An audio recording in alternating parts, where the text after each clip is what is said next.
Hello and welcome to the Bearded Respect.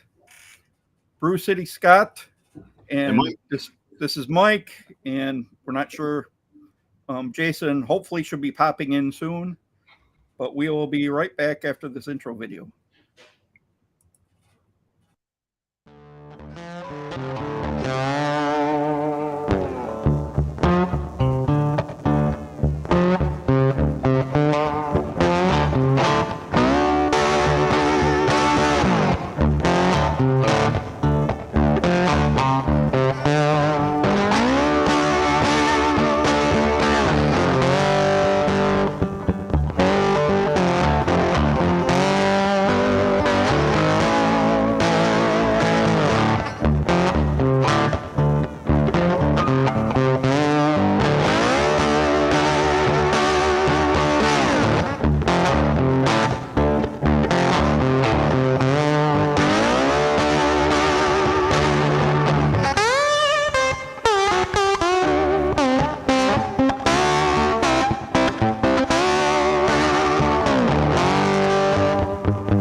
So, hello everyone. Can everyone see and hear us all right? We're just making sure it's we're trying this new thing this week with Restream rather than StreamYard, and we've got Jason. I'm hoping he'll be able to connect up with us soon. So far, though, I think this Restream is pretty cool. Yeah, it's got a lot of nice features. Yeah, and we can actually see both chats. Yeah, and you can actually do this and see it on the screen. Ah, yeah. But if you've got a bunch of people on screen, it kind of gets in the way. Right. All right. Huh. I'm only in so it doesn't look like it shows the original chat if you put anything in there, any comments before the stream started. That's interesting. But let's welcome the folks in. We have Mike Q, first time on this channel for me. For him, thanks for coming in. Yeah. And TV, nice to see you. Diabolical Bobby, first time on the channel. Awesome. Bearded Wolverine, what's up? How you OG doing? Fitz. I guess I'm supposed to show these, aren't I? Yeah. I forgot the clicking part. Yep.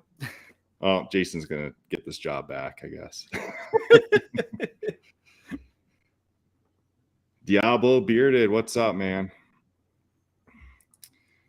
And we got Matt Foley, and I think he's on the other channel, if I'm reading it correctly. And Joe Perry on the other channel. Ken, aloha. Viking Outlaw, what's up?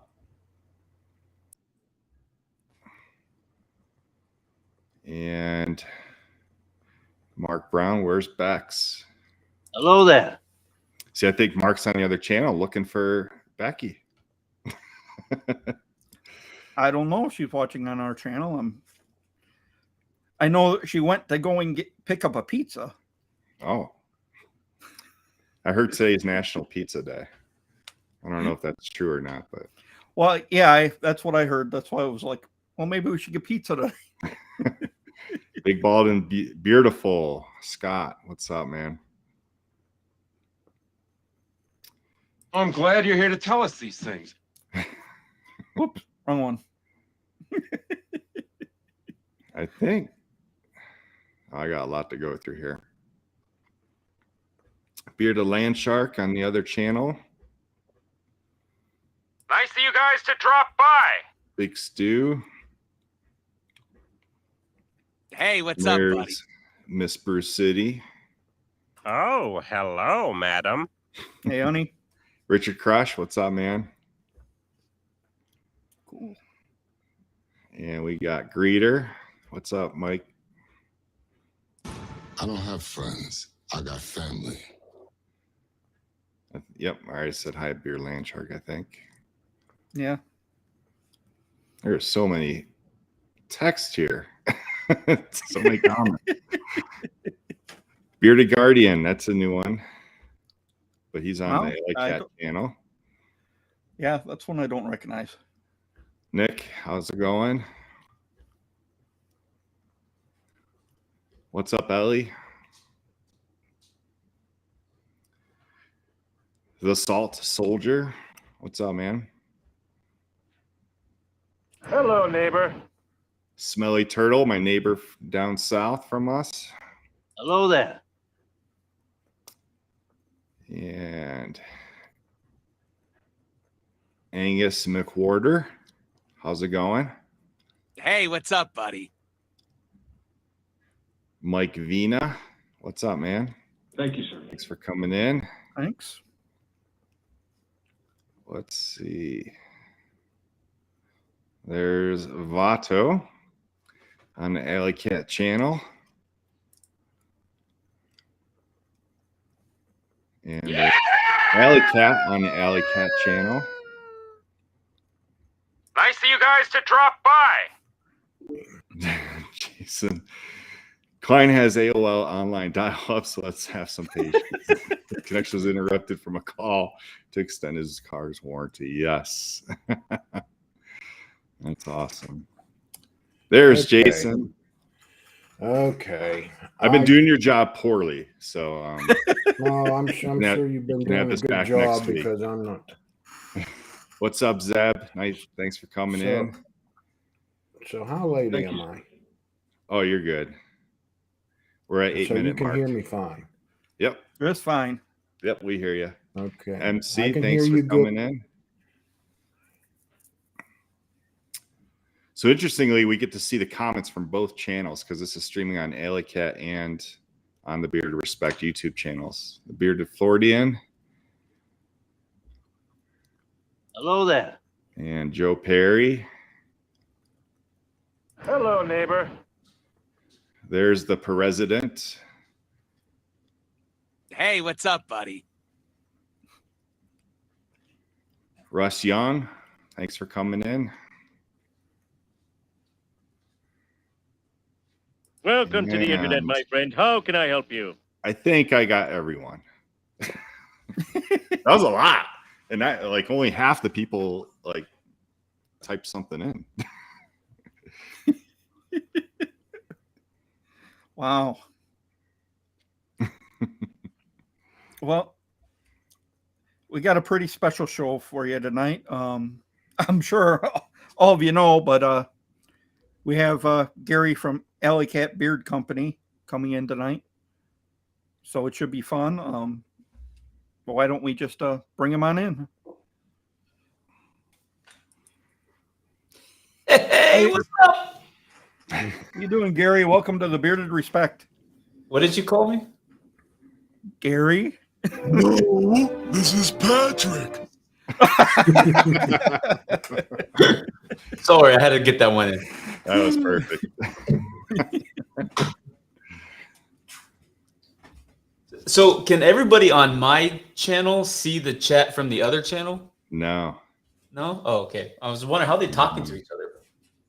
Well, yeah, I think the paired is your channel. Yeah. And then I think it's cool that we can have it on both. yeah. Yeah. Yeah. I mean, it would be better if everybody from my channel went to your channel. I think, right? Right. For those who just kind of don't pay attention to IG and just see my YouTube shop pop up. So I don't know, it's cool. I like it. Yeah. Yeah, it is. How are you guys doing? I'm technically challenged as always. We discussed it earlier. Yeah, I got on here I got it figured out, got the link, but I don't know how. I can't remember how. I'm on the laptop's camera, not my regular camera. Yeah. I mean, my microphone's hooked up, my camera's plugged in, my earbuds are working, everything's working, but I'm on the wrong camera and I'm not sure how to switch it. You look No fine. idea. I'd leave it for now. We can work on that with you. Get it fixed. And these comments pop up at the top instead of scrolling. Yeah, the new one is at the top instead of the bottom. Yeah, that's different for me too. It was throwing me off.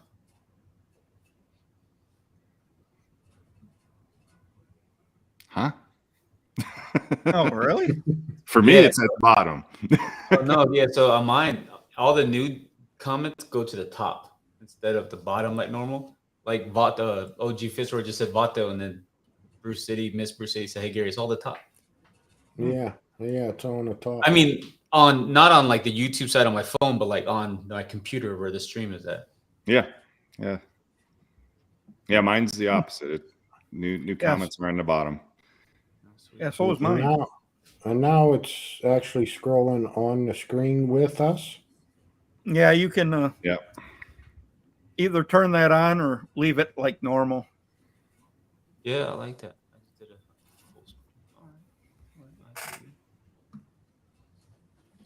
So hello, everybody in the chat. Nice to meet you. You probably know everybody in the chat. Probably everybody. Yeah. I mean, as much as you can know somebody through like online and stuff, I guess. Yeah. Some of them I know more personal, but yeah, you're right.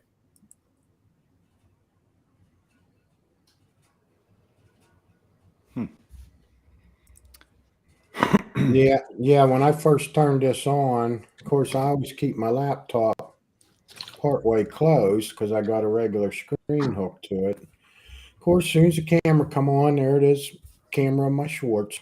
Yep. That's where it usually is. I must have missed that. Well, I mean, when I turned it on, when I could see it, that's how it was. So that's when I just opened it up. It won't, Wolverine. It won't. It's pretty stable. Oh, I did. Yeah, I remember the last time it just kept lowering. Like it just kept like going like that. Yeah. Standing down. Well, I usually leave it like about like this so I can see the screen because I don't need the keyboard. I just need my mouse when it's regular streaming. But since camera ain't working, and I'm looking at my regular TV screen, but my camera's over here, so I suppose I should look at the little screen.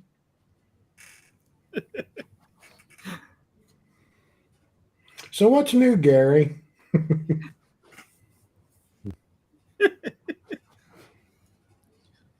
Oh man, what's new? Like just in life? Just busy. Last week, so the week before last, I was out of town for my full-time job, my real job. Well, real job. You know what I mean, my non-beard job. So coming back last week, I was behind everything a week and then catching up at work. And I had to work Sunday because we had a huge mass casualty incident drill at the National Guard was putting on at their local facility that's in our jurisdiction. So due to my job, I was part of that. But I was more observing. I didn't have to do anything other than observing because it's the EM, which is the emergency management guy. I was just observing and making sure things were doing what they're supposed to be doing type of thing. But yeah, it's just life's good, man. Busy as all heck as far as kids. I say oldest, but he's the oldest one at home. My oldest son, Peyton, he just finished swim team. So then he starts lacrosse here pretty soon. So he's just been busy and all their other stuff they got going on. He's a fit guy. Swimming and lacrosse. Wow. So he's not out of shape, but he's not like fit. Like, you know, he's a freshman in high school, and this is his first year that he actually decided to play sports outside of, like, when he was younger, he would play like flag football and stuff like with the city. But his first like school sport. That's and good. It was just him. He did soccer. And then he's like, yeah, I'm going to do swimming because I need to stay in shape after soccer. And then he goes, I'm going to do lacrosse because I need to keep going. And then he does indoor soccer on the weekends. It's like a private type thing that he does. And then the other one doesn't do any of that. And that's because he has a weak tendons and ligaments in his ankle. So he rolls and sprains his ankle like a lot. And he really wants to play football, but his size, like, he's not super huge, but he's big enough compared to the other kids where he would be a lineman.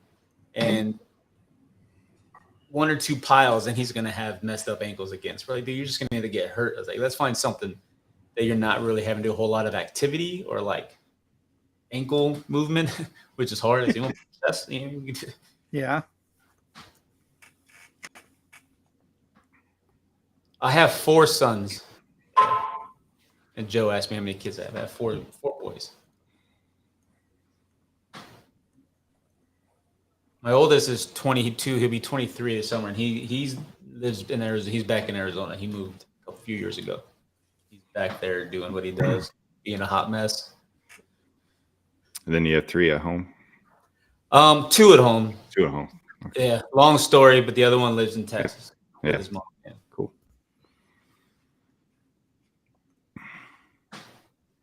Yeah, I have a 15 and a 13-year-old home. Well, yeah, they'll be adults before you know it.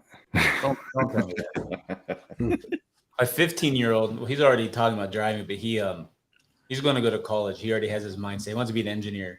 He's a brilliant kid, straight A's. He's both of him, Peyton and Kellen, are in the gifted programs. They all tested super. Their mom is really smart. They don't get it from me.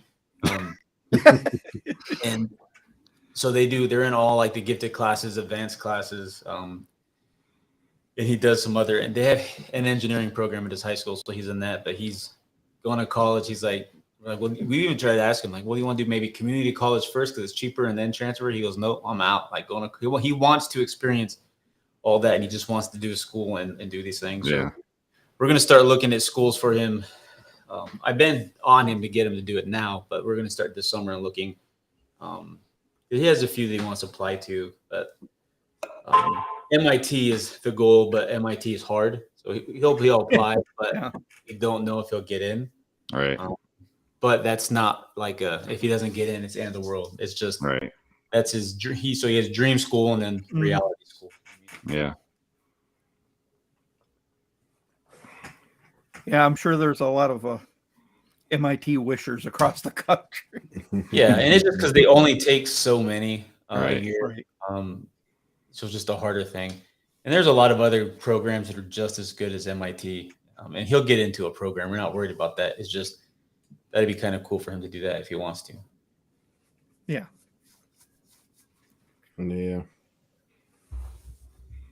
Yeah, he'll no matter where he goes, he'll excel. He's like the one kid that I have that even at 15, we could have done him at 6.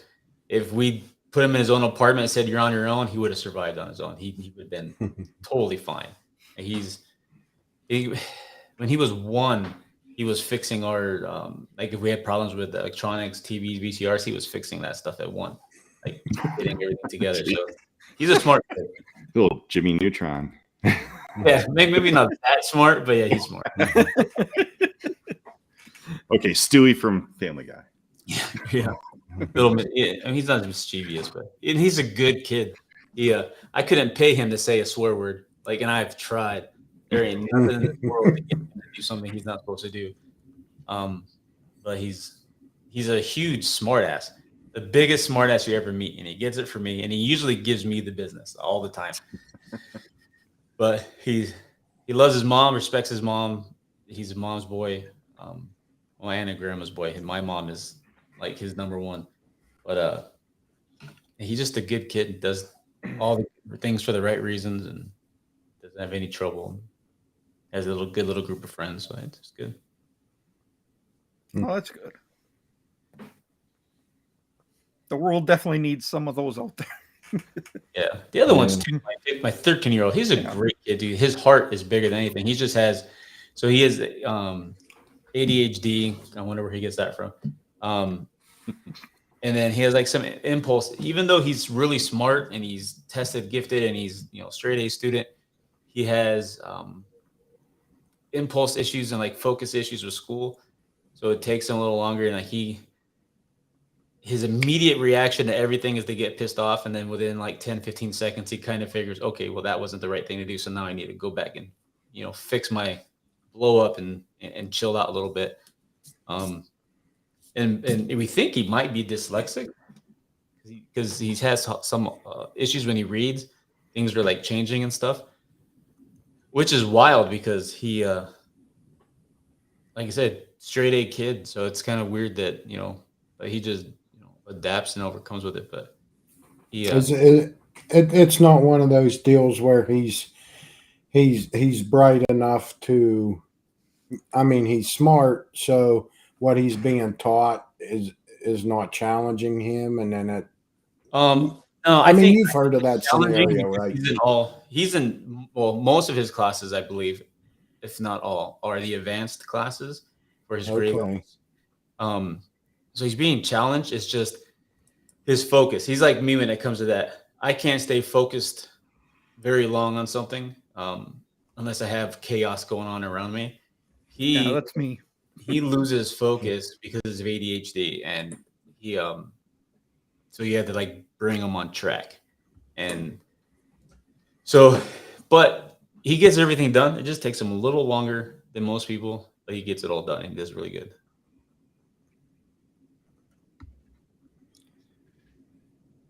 Yeah, that would be me. Becky, she's always amazed because I'll be listening to like two different things and be able to work, and she's like, I can only concentrate on one thing. I was like, yeah, I wish I could do that at times. The other stuff in my ears always help me think. So, Chris, the reason why you're not seeing all of the chat, because some of the people are on my channel watching and some are on this channel. So you can't see each other. But hey, there's 32 people on my channel. If you all want to jump on over to the Beer Therapy channel, that wanted to help and you can see each other too. But if not, I'm just streaming on both channels because I do have YouTube subscribers who don't have Facebook or Instagram. So they wouldn't know that we were on. So that's why when I had the option, I'm like, you know what, let me do that. That's way other people can see it. Yeah, it's cool. It's very cool. Yeah, it's a cool option to have with this restream we're using tonight. It's one of the perks. There's a lot of other bells and whistles. Yeah, like we could see both chats, but they can't. Yeah. Right. And I don't know if there's a way you can do that. Well, they can see it right next to us, right? Like they're seeing it. Yeah, I mean, because we're streaming it. Yeah, as long as you have it on screen, then they can see it all. Yeah. Yeah. So that Yeah. Because I'm guessing Damian Mason is watching on your channel. Yeah, Diablo's on my channel. Damien's on my channel. Redbeard's on my channel. Redbeard, yeah. Yeah, because you see them where it says paired. That means they're on the other channel. I'm on my And now we know where everyone's true alliance lies. Right.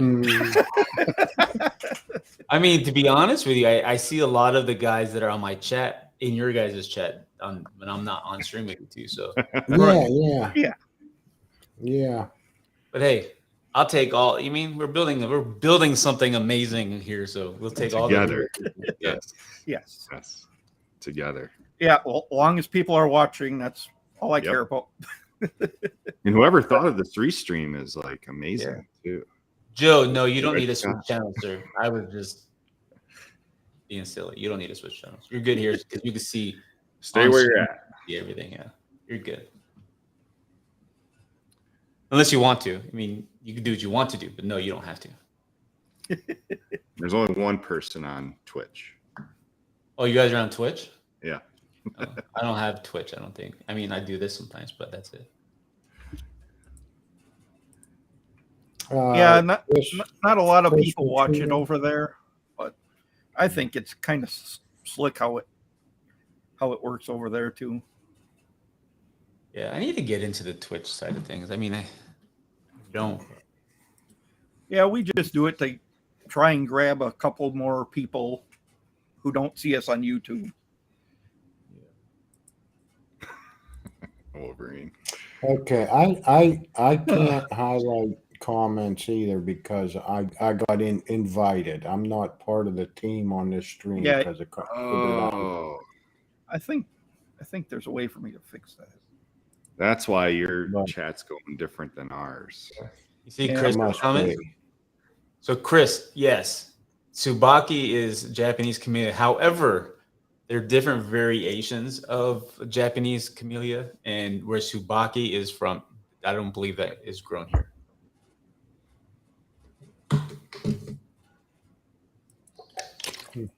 But yes, I think that's on my website too. We talk about this, the oils. Right on, JP. Right on. Oh, the cologne, sweet. Thank you. Appreciate it. I know earlier, Scott BBB, he said that you guys couldn't match my energy, but I'm keeping my energy down because I have a real abrasive personality. I could like take over a room, so I'm keeping it down just for you guys. How you doing, Juan? Hey, Juan. Well, we appreciate that, Gary, because I'm not a high energy kind of fella myself, but Never would have guessed it. Never would have guessed it.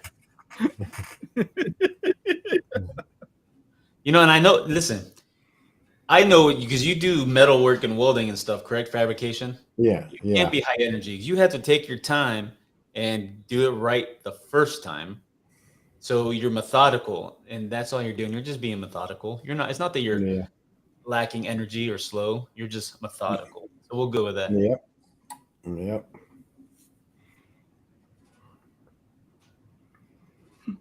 It's like everyone wants this B-side cologne. Yeah, I've been getting hit up about that, but I'm sorry to break some hearts. It's not happening. It's not that it's not happening because it's not a good scent. It's because it's specifically for that box. If you want any of those 3 scents, you have to get the box. That's just how it is. If I did limited stuff and then did things outside of that, it takes away from having it limited. So. Mm-hmm. Yeah. So you still have boxes available? Oh yeah, we got about half of them. Yeah. Yep. And once we sell out, then I could do the drawing because everybody who orders a box gets entered to win a bump box, a blue Flare 6 bump box, like my Snoop Dogg one that I have back here. And those are pretty cool. I won a micro boom, and I think that puts out good sound. Yeah, these are loud. And Yeah, I already have like it. that. I paid for it already. It's at my house because my house, I want to make sure that bump box stays where it's supposed to. It doesn't walk away. But yeah, so as soon as we sell out, then we'll pick a winner from everybody who ordered one. And if you ordered more than one, that's 2 entries. And then I'll slap a shipping label on there and drop it off of UPS and send it to you. Cool.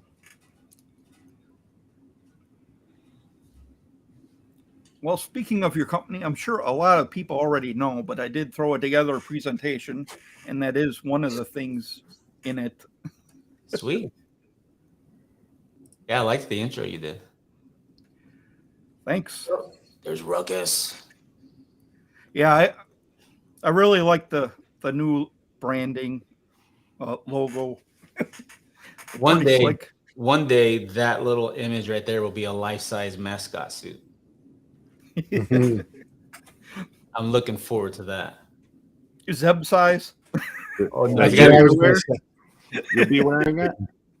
You know, we can create like a little like another character, Shorty. We can call him like Zippy or something, and it could be Zeb. It could be running around in that. Who is this bluegrass bearded guy? Oh, yeah. Spy. I haven't seen that account. I can't tell you the last time I've seen that one. Yeah, I know. I didn't even think it existed anymore. Oh, you know what? Ruckus's partner could be Rascal. Little Rascal. Get it? Little Rascal? Yep. Zeb running around. Because Zeb told me, he's like, dude, if you ever get a suit, he goes, I would go nuts in that. I'm like, I know you would, but I mean, most people are bigger than Zeb, so I'd have to get the suit normal size, but we could, yeah. I'd get Zeb something. How you doing, Ken? Yeah, what is that? I'm sorry. Go with your presentation. Here, see, I told you, taking over. Oh. Oh, is it just one at a time type thing? Yeah. Okay. Yeah. Just going over your carrier blend, squalane. Pronounce them all too, please. Yeah, I'll probably get them all wrong. Soursop. Yeah. Yangu. Yeah. Shea nut. Oh, that was boy. a difficult one. Yeah. Praxi. Perkaki. Or Perkaki. Okay. They just get worse. Think of the last three like a house key. Picky. Yeah. Sabaki. There you go. Black seed and Tough the one, fragrance blend. Yeah. And those go for $21 for a 1 ounce. Most of the time. Yeah, Diablo. I don't know if I haven't bought a Scally Cat in a long time. I'm kind of on a timeout spending money. I have a knack of spending money I don't have. So. Yeah, I thought about ordering one. Miss BREWCITY's like, no, you're not a newspaper boy.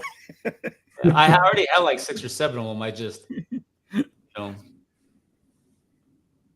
yeah, good job announcing those oil names. You did good, man. Well, thanks. And then we have the butter.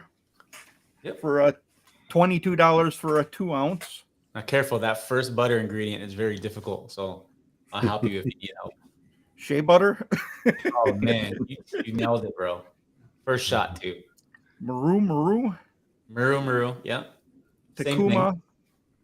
Yep. Black seed oil, meadowfoam seed oil, amla oil, and the proprietary fragrance blend.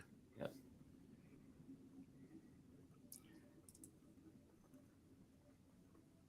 And then we get into the scents. I think that I got them all, but you'll have to let me know if I miss anything. We have Ruckus. Scumbag Joe's all wrong, but we'll go over it. We have Ruckus, which is a strawberry jam and dark oud. Yeah. Scumbag Joe, Old Barbershop. Not a barbershop by any means. It's a nice leather scent. I'll put it at that. Yeah. So Scumbag Joe's is confusing. People call it a barbershop, and here's why. The name Scumbag Joe's is the actual name of a barbershop in Belgium, Scumbag Joe's. The owner's name is Joe. He's carried our products for a few years now. So when we switched to Alley Cat, I was like, Joe, I want to make a scent for your shop. I said, I don't want to create a barbershop like talc powder or whatever. I said, I want to create a scent that smells like if I was to walk into your shop, what would I smell?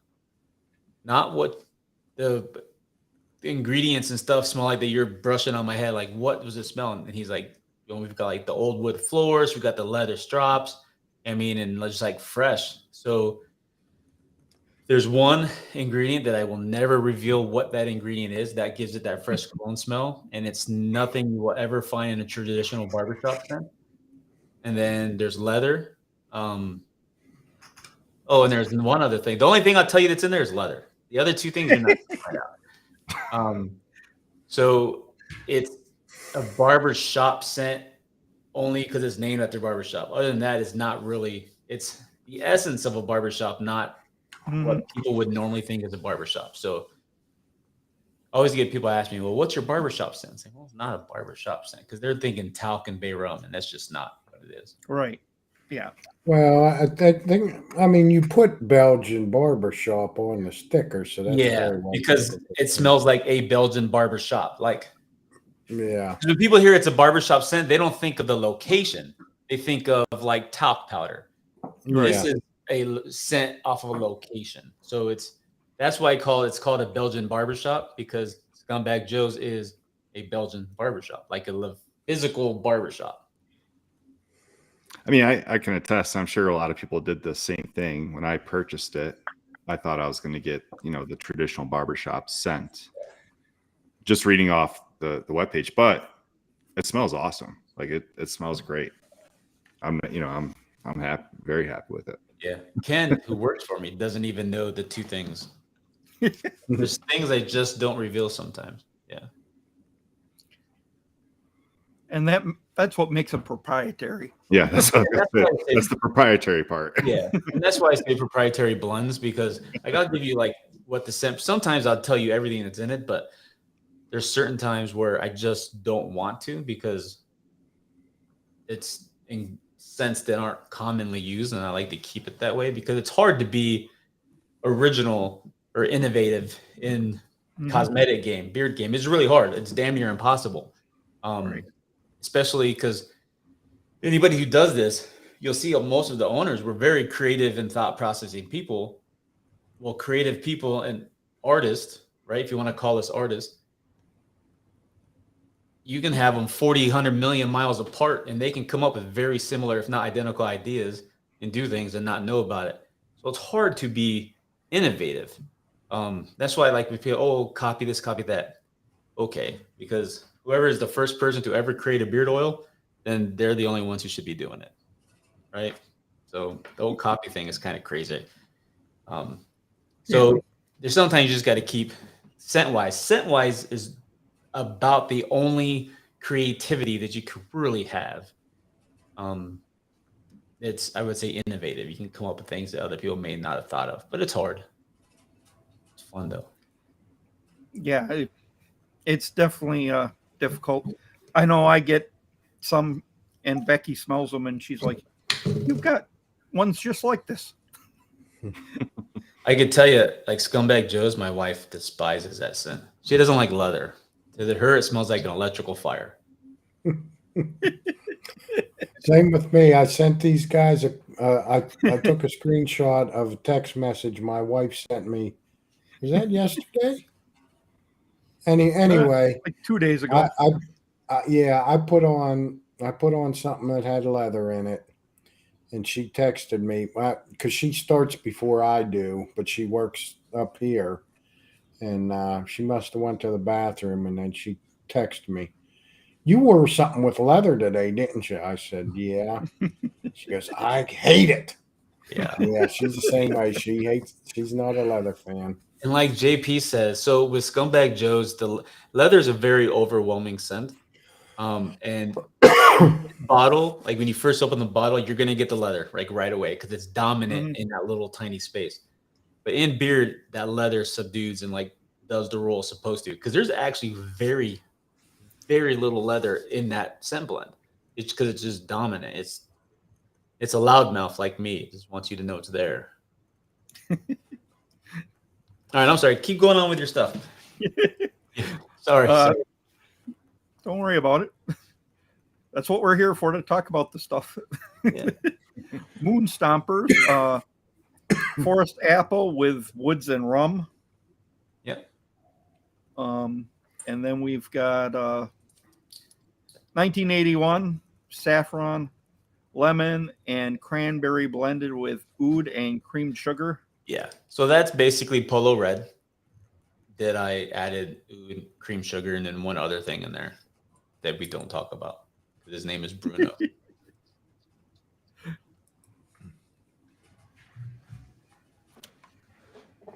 And we've got Happy Now, which is orange with white oud, lemon, and a dark vanilla. Hooligan. Orange Blossom. So not your regular. Yeah, orange. yeah. It's kind of floral-ish.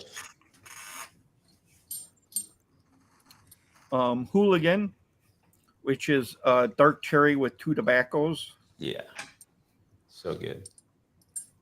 Yeah, that one is good. Yeah. Not your typical cherry tobacco. I've not ever smelled a cherry tobacco like that one. Rascal King, Yeah. which is sugared tobacco leaf. Yep. That one's nice and simple. Yeah. Tricky, which is a black amber cologne. Yep. Okay, I got a question before we change slides. The one with the Happy Now with the dark vanilla. Now your Avenged has black vanilla. Not the Is same. it just, okay. No. Cool. I don't know. Does the website say dark vanilla? I thought it did. Oh, I'm trying to think. So it's orange blossom, white oud. Oh no, I know the vanilla. No, way different vanilla. I know what he's talking about. I know what vanilla it is. Took me a second. No, it's it's not the same vanilla. Okay. Yeah, one I think it says dark and the other one says black. Yeah. Yeah, Black on the vanilla website. is a thing like this. Yeah. It's, if I'm not mistaken, that vanilla is the Tahitian vanilla. Okay. Yeah, I've got like 40 different types of vanillas. There's very vanilla, Madagascar vanilla, vanilla, super vanilla, vanilla extreme. There's all kinds of things. Then we have Hollis, which is a dark oak cologne. Avenged, which is black vanilla woods. Brooklyn, peppermint lavender. And Antisocial, which is unscented. Yep. Brooklyn is the only one that's 100% essential oil. USDA certified organic essential oil, peppermint and lavender. Cool. Oh, look at that. Got one of those right here. Then we get into the sample kits. Yeah. And how many oils is in your? All of them, 12. Every main scent. No, not like limited editions or seasonals, but every main scent. It's on the main line. You got it. So 12. So you get the 11 scents and then the unscented. So you get all 11. All 12. I'm sorry, all 12. Get all 12 for $39.99, and then $57.99 you get a unscented butter. Yep. With it. Now, how big are your samples, Gary? Right back. I'll show you.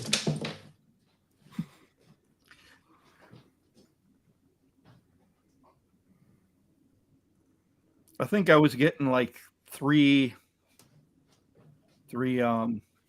days worth. Yeah. So they're 5 milliliters. Okay. So that's they're that big. So depending on how much you use, you get a week's out of it. Yeah, I probably usually use a little bit more. than I most fill them a people. little bit past the fill line, but yeah. Yeah, they're a pretty decent size. Yeah. And the sample kit's price. So if I sold them individually, they would be $5 a sample. So you're getting $60 worth of samples for $39, and then for another $18 or whatever it is, you get a butter instead of paying $23 for a butter. That's a sweet deal. Yeah. Yeah.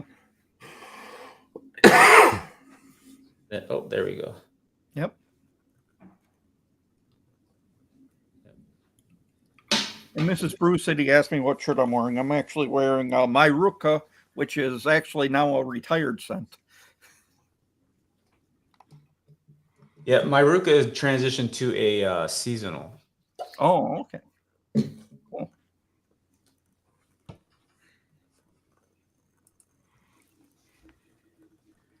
And then we have the Accelerator Hair Stimulation Oil.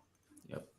Which has USDA certified organic castor oil, rice bran oil, peppermint essential oil, and lavender essential oil. Yes, sir. And I've heard a lot of people getting some pretty good results. Yeah, Vato in the chat. Vato is, I think, I don't want to say the best, but one of the best results. Yeah. Cool. Definitely worth a try. Now, is your Brooklyn that much different than this, or Same set. The reason why Brooklyn was created because people wanted not necessarily to use accelerator, but they wanted that scent. So we just created on the regular line and the CBD line, we created the same scent. But that's the only similarity. The old carrier blends are different. It's not the same carrier. Yeah, true. And then we get into, he has a few different washes. I have one wash. Well, yeah. Beard wash. Yes. A lot of these look like different than most of your washes out there. Maybe a little more organic. Because you have the organic coconut oil, sunflower, deionized water, vegetable glycerin, gargum, citric acid, the castor oil, rosemary leaf, shaolin, and aroba oil. I love andaroba oil. You want to know what's funny? So you know how you see citric acid in there? You want to know why citric acid is in a wash, or you might see it in lots of different washes or stuff. You know why it's in there? Why? So when you create the wash, I can almost promise you 99.9% of shampoos and washes are created without citric acid. They test the pH level. You could bring the pH level down with a citric acid solution. It's a 1 to 20. So 1 part of citric acid, 20 parts of water. We create your solution, and you just put a few drops in your thing. You mix it up. You test the pH, where you got to take a little bit out and create your mixture to test the pH. So the citric acid is in there because it lowers the pH level, and it's very little. So that's why you see citric acid a lot in washes, because citric acid reduces the pH level. And it is a wash that, for me, it works real well. The more you know. I wish I had that sound. I got lots of tricks, but I can give you all kinds of secrets and tricks. I'll charge you for them, though. I'm not going to go through all these. No. It's basically a deep conditioner that has a lot of so we've had a condition. This conditioner's been out for a while. But yeah, you can see, so water is essential for it. It's considered a what was the word? I just was talking about it yesterday. It'll come to me. But the cetearyl alcohol is not alcohol like you think. You know what? Hold on.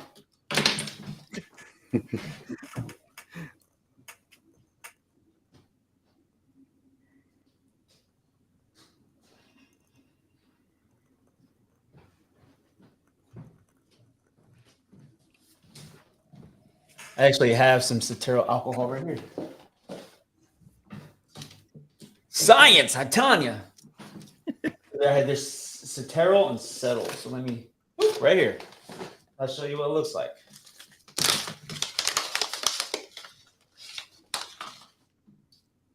Right there. You see it?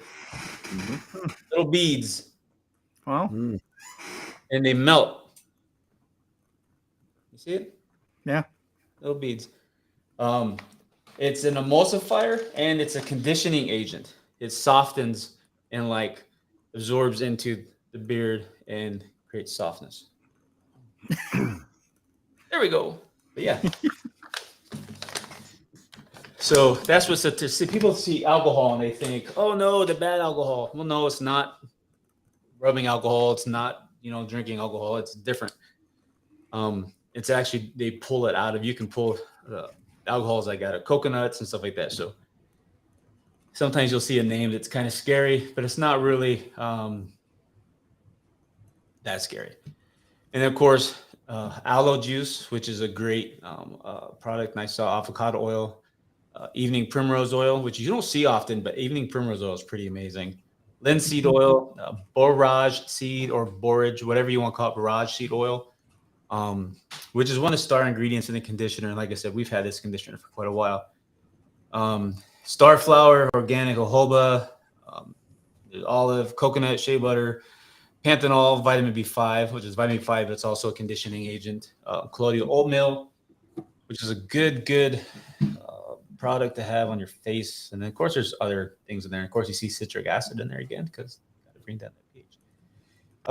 But yeah, so there's a lot of cool things in there that look scary, but I promise you, they're not scary. And I've got a lot of them in this box here, like DL panthenol.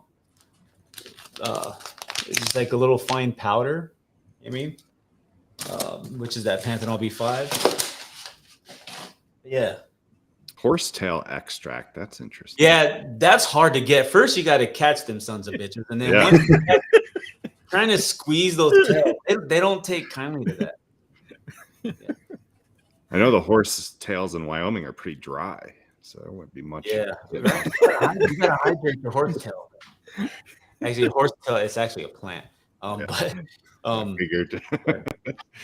See, this kind, I didn't know you were like bringing this slide up, but it worked great because I could show you ingredients. You know what I mean? That's cool. I'm not just showing you a bucket with white stuff in it. Like, look. And I have those ingredients because we're making our leave-in conditioner. At some point, every product we make is going to be 100% in-house, which is very rare to see these days, if not at all. Right.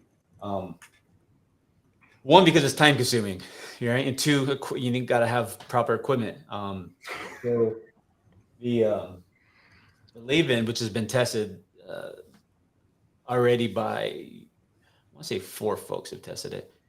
It's created for the CBD line, but no, I'm not going to reveal that. But yeah, you're going to see some cool stuff, and you're going to see some changes. And the reason why I went to 4 ounces, because I don't know if anybody asked that, is because you don't have to. I haven't conditioned since November of 21, so it's been over a year. Yeah. So you only have to do it once a week, once every 2 weeks if you want to. So I'm like, you know what? You don't need to use it. So I lowered the price, lowered the amount. It's going to last you a long time unless you use it every day. But and the wash is not it says daily conditioning wash because you can use it for daily use. It's like an everyday thing. And in my opinion, and in my customers' opinions, you're not going to find a better wash. I mean, that's just how I feel about it. So if you haven't tried it, give it a shot. I mean, you may find yourself loving it. But there's nothing wrong with having more than one wash in your arsenal either. You know what I mean? Yeah, definitely. I use VO5 sometimes, you know. Really? I use my beard wash. I use Drift Daily Wash every single day. Every day. There's not a day I don't use it. Yeah, and it's a pretty good daily wash. Yeah, I use it on my head too because I don't usually have much up there anyway.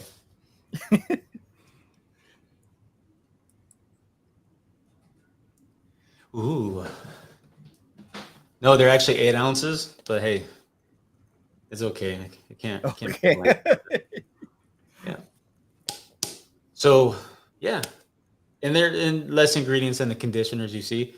They're freaking phenomenal. I've been using the Avenged like nonstop. We'll come out with more scents at some point, but Brooklyn Avenged is what we have for now because this will like it'll tingle your jingles and this make it smell fresh. You know what I mean? So it's good stuff, man. And you know what's funny about these? So before Alley Cat, I own Chesapeake Beard and Grooming, which most, if not everybody, knows. We tested this same exact body wash. We were going to come out with it with Chesapeake probably the year before we closed Chesapeake. But things were kind of happening. I was too busy, then decided I was going to shut things down, so I shelved it. You know, it had been tested. People had tried it. And And I personally have been using it still because I can, but we didn't offer it. So the rollout for Alley Cat was after year one, if we survived that first year, I was going to start rolling out the things that I originally wanted to do when we had Chesapeake. So that's when these two come out.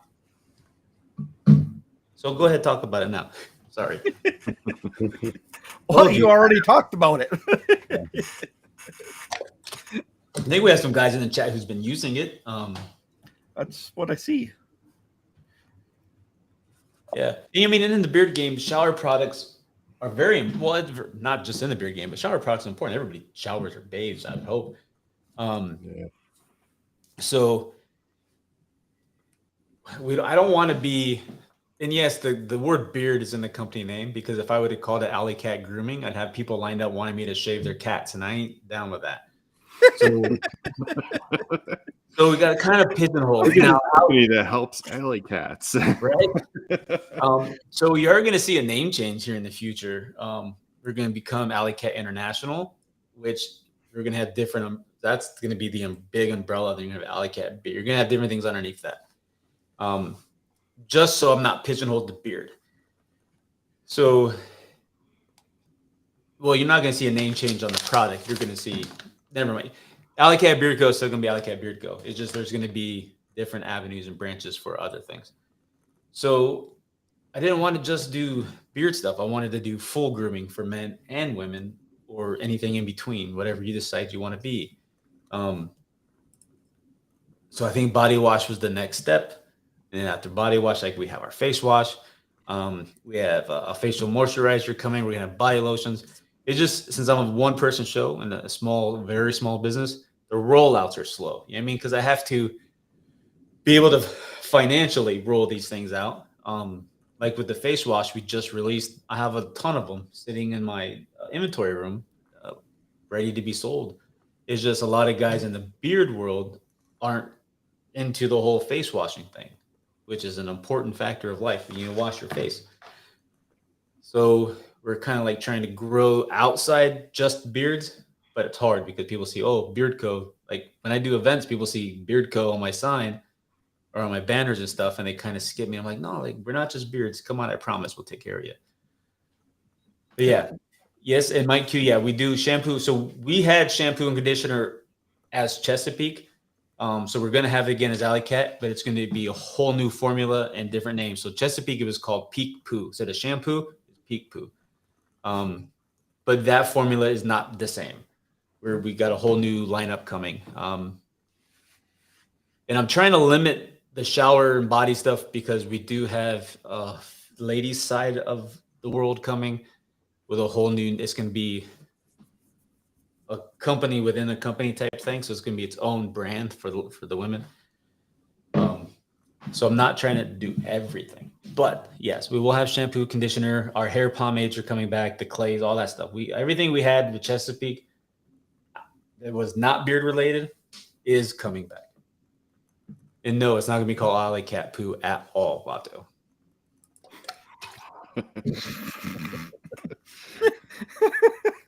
Good choice. That's a good decision that you made. Yeah. Yeah, but there you go. Body wash. It is 8 ounces. The face wash is 4 ounces because you don't need as much. Your body's much bigger than your face. So is there a big difference between the body wash and the face wash? And a little bit different as far as I wouldn't wash your body with a face wash. I mean, it's not going to hurt you, but it's expensive. So we got our face wash right here. It's the scent is a lot lighter because you don't want overpowering scents on your face or something like that. So we have the Drift, which is the same as the beard wash. Then we have Brooklyn, which is the peppermint vanilla. You're not going to get like an overpowering peppermint tingle. It's just barely there just to have kind of an aroma of it. It's not enough to, make your face feel like you're on Christmas. So, but it's good. I use it. I know Mark Brown uses it. There's a few others that have it. I don't know who else has had it, but I highly recommend it. You can use it. I mean, if it gets in your beard, you don't need that. It's not going to hurt you. I've had people ask me that, like, what if I get it in my beard. Well, hopefully if you're in the shower, it just kind of all comes off anyways. But True. But yeah, you don't want to scrub it on with a towel. So this is the thing too. You just put it in your hands. Get it foamed up, and you just nice circles, man. Just rub it in there. Be gentle. Listen, washing your face isn't non-manly. Clean your face, right? Wash your ass, wash your face, just not in that order. Right. Face, Stop it. right. So nice and gentle. You do your forehead, right? This is more gentle than the body wash because your face is more gentle than the body. No, Vato, you're still going to be ugly. Can't help. Yeah, we're going to do shampoo. I haven't decided what scent or what size. I don't want to do 16 ounce. I don't want to do 8. So I'm kind of like trying to find some packaging to go in between. And we have more stuff coming out, more hygiene related products coming out. They're in testing currently. Ball wash. I can't talk about it, Brewer. How's your face? Not far off though. Belly button wash. Toe jam eliminator. Oh, good. Good. No, yeah, we do have ball wash coming. That is not called ball wash. It's in our test phase process right now, and it will be scented, and it's called not ball wash. It's called something else, and I have a slogan for it and everything already. It's just not rolled out yet. Like I said, we're methodical. We're testing it, and there's going to be another item that comes along with that. Yeah, like I said, we're getting into the whole thing because that's just what we do. Now, there's other great brands who sell those items. I mean, hell, you go to Walmart, you see 5,000 bottles of shampoo. So, I mean, did we innovate anything? No. Are we copying them? Not really. I mean, shampoo. So, we're just going to do our thing, our spin on it, right? So, Yeah. Like I said, it's kind of hard in the grooming industry. It's kind of hard to innovate. I mean, like it's everything. Mhm. So it's already exists in one way or another. It's just how you can add your spin on it. There's a little quote that I like a lot that I've seen and I use it a lot. It's not who did it first, it's who's the last standing. So come to the game with some strong legs, because if you ain't last standing, I mean, it all doesn't matter. You can do you can create the first chocolate bar, but if you ain't there at the end, does anybody care who made the first chocolate bar? Not really. No, I already have a name for it. It's a great name. See, labels are designed. Everything's done for it. It's just the product's still in test phase because I like to thoroughly try things and test things before. You mean? Hey, and if you want to be a smelly bastard, you could be a smelly bastard.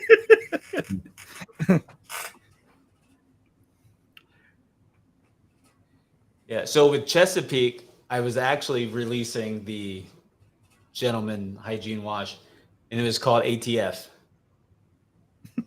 Ass to face. Yeah. But but yeah, you don't want to use it on your ass and your face. But anyways, children friendly show. Damn it. That was easy. Yeah. So grape smuggler. You're good at it now. Yeah. So yeah, go ahead. Next slide. Sorry. Then we get into the CBD products. Yeah. That's going through a change here soon too. Okay. We're lowering it to 500 milligrams. And the reason for that is because we use full spectrum CBD. It's potent as hell, good stuff. Our supplier for the CBD is an international leader in CBD production. Great company. But the problem is with 1,000 milligrams in that one little bottle, and odds are you're getting more than 1,000 because I always add more just in case, because you never know if, sometimes when you mix it, if you have red stuff sitting on the side of the jar, you don't get all the oil. So I always add a little bit more to make sure we easily, you're probably getting about 1,300 milligrams. But you smell, trying to scent over the CBD aroma is hard as hell, right? Because full spectrum has Yeah. you're gonna smell weed. Like bottom line, you smell like weed. So trying to legally scent your product and cover that is very hard. So that's why you don't see a lot of scents in our CBD line, because there's some things we'd have to add 20 times what we're allowed to cover the scent sometimes. And we just can't. Mm-hmm. And Avenged almost didn't even make it in CBD because it was very hard. Like I took Avenged to the max. You know what I mean? Like just to make it work. So we're going to lower it to 500 so I don't have to battle that smell, but you're still going to get the great CBD on your beard. Like you're still going to get the good, what's the word I'm looking for? Effects of it, or the good benefits of it. There you go. And the reason why I say you are, even though we're going to drop it 500 milligrams, is the science behind CBD shows that when you use CBD on your skin, it's only absorbed through follicles and pores. The only two places topically that can be absorbed. Your body, your immune system, initially tries to fight the CBD, does not want it to absorb into your body. If you use a very small amount, so if we put, let's say, 50 milligrams in that bottle, you're getting like 0.03 milligrams per dropper, like barely anything. So that amount, your body is basically not going to allow that amount to do any work for you whatsoever. So the analogy that they use is basically you want enough CBD that can kick the brick wall of your immune system to have your body, absorb it and take it in for your cannabinoid, mess with the word, for your receptors. You have cannabinoid, blah, blah, blah, you have CBD receptors. I can't say that word. In your body, cannabinoid. Right. You know what I mean? You know what I'm talking about, Mike. Yeah. So you want them to be able to get the CBD. So that's why we use the amount we do. So we want to break through that initial wall, so your body will accept it and use it for what it's for. Anything less than 500, I mean, I guess 250, you'd probably be all right, but 100 or less, it just wasn't worth it at that point. And we try to keep the price too. The price will lower a little bit. I'm actually thinking about lowering it more than what you would think I would, because CBD is expensive. I could tell you ostrich oil costs more than CBD oil. So I could probably charge $50 a bottle and still be on market average for CBD products. But and I told people offline, I'm a terrible businessman. I put people before profits. Like I'm just terrible at business, and there's no reason to overcharge just because you can, right? Like I know how much it costs to make the product. Charging you $50, I kick my own ass. So, yeah, we're gonna make it more affordable because it's so everybody should have the opportunity to use it because it does great for your beard. It's great. Yeah, I mean, like your beard feels great, your skin feels good. And I think everybody should be able to use it. So, yeah, definitely. And at $50 a bottle, you probably wouldn't sell as many. No, well, I mean, probably not the beard. Yeah, I probably could though. I didn't think I'd sell many at $31. So, and of course, there's always discounts and stuff, and we do sales and whatnot. I know the jukebox set is marked down because it's going away. So I marked it down to make it affordable. And the price that you see for jukebox is probably the price it's going to be for everything else once I make the change to 500. Except for the wash. The wash is going to stay 1,000 because the wash is a bigger bottle. So that 1,000, instead of spreading it out through 1 ounce of product, it's spreading it through 4 ounces. So I'm keeping the 1,000 on the wash. Okay. Cool. And this is ostrich oil, kukui nut oil, plum kernel oil, mongongo oil. Mongongo. Yeah. Love mongongo. We actually tested that oil for our regular blend for Alley Cat. And the blends that had mongongo in it didn't pass the testing phase. So we go get in and make it. Hemp seed oil. Yep. Then your CBD oil. Yep. And then your fragrance blends. Yep. And these come in The Avenged, Ruckus, Brooklyn, and Fizz 182 cents. Yep. And Jukebox until whenever you sell out of it. Yeah. Yeah. Yeah, Bobby, the CBD wash restock. I might do 1 or 2 of the scents here soon. I have wash stuff on the way. I know conditioner will be back in stock this weekend. And Fizz 182 is going to be CBD mainline only, not non-CBD. Okay, cool. Yeah. And then the CBD butter, we have shea butter, maru butter, Takuma butter, black seed oil, meadow foam seed oil, amla oil, your CBD oil, and then your fragrance blends. Yeah, it's the same as the regular butter, just with CBD. Right.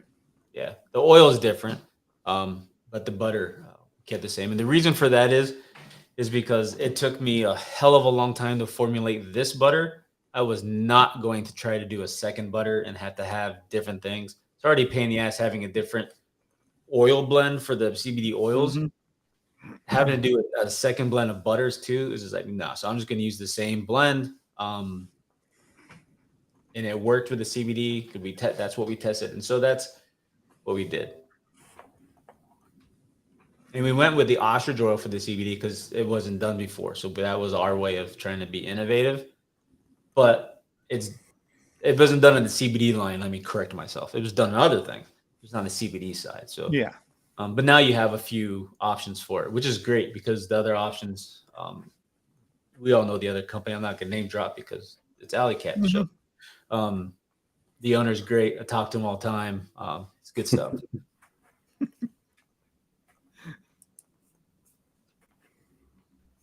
And then we have the CBD wash. Same as the non-CBD wash, but with CBD. And that comes in the Avenged, Ruckus, Brooklyn, and Fizz 182 cents. Yeah, I actually have Fizz 182 wash sitting there. I just don't have labels. I needed to order some and I totally forgot to. Now I remember I will do that. And that's $20 for a 4 ounce. Yeah. And the reason why it's 4 ounces because we decided to do every scent. And we figured people wouldn't use a CBD wash every day. So we just lowered it to 4 ounces. It made it more affordable for oh, your background remover took some of the flag away, I see. Yeah, I know. I was like, do I just put the background in there or not? You just grabbed those pictures recently because that beanie, I don't know how you got that beanie. Ken must have accidentally put it on the website. He designed it for himself because I told him, hey, go on the website, go on the thing and order yourself some gear. And if you want different variations of our logos, whatever, that's fine. Just, you have to do that. So I think he added the product in a different manner than what it should have been. But so you're welcome then. Ken got you guys hooked up with a different beanie.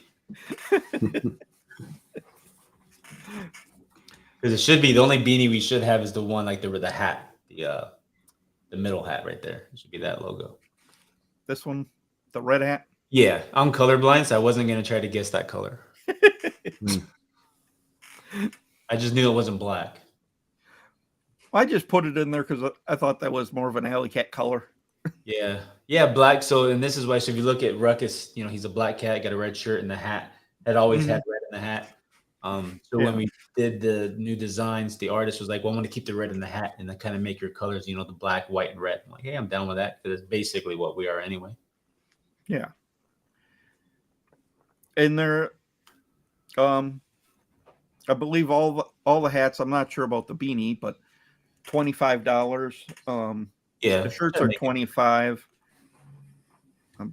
Now, all our apparel is third party, and the reason why we do that is one, overhead on apparel is astronomically ridiculous because if you want to try to keep shirts, how many different sizes of each shirt? So at some point, my goal is to do that with smaller offerings, but using the third party options that are connected with Shopify.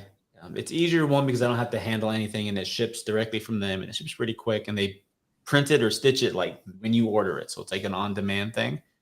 Yeah. And there's nothing wrong with it. The qualities are great. We get to pick which, shirts and stuff that are used.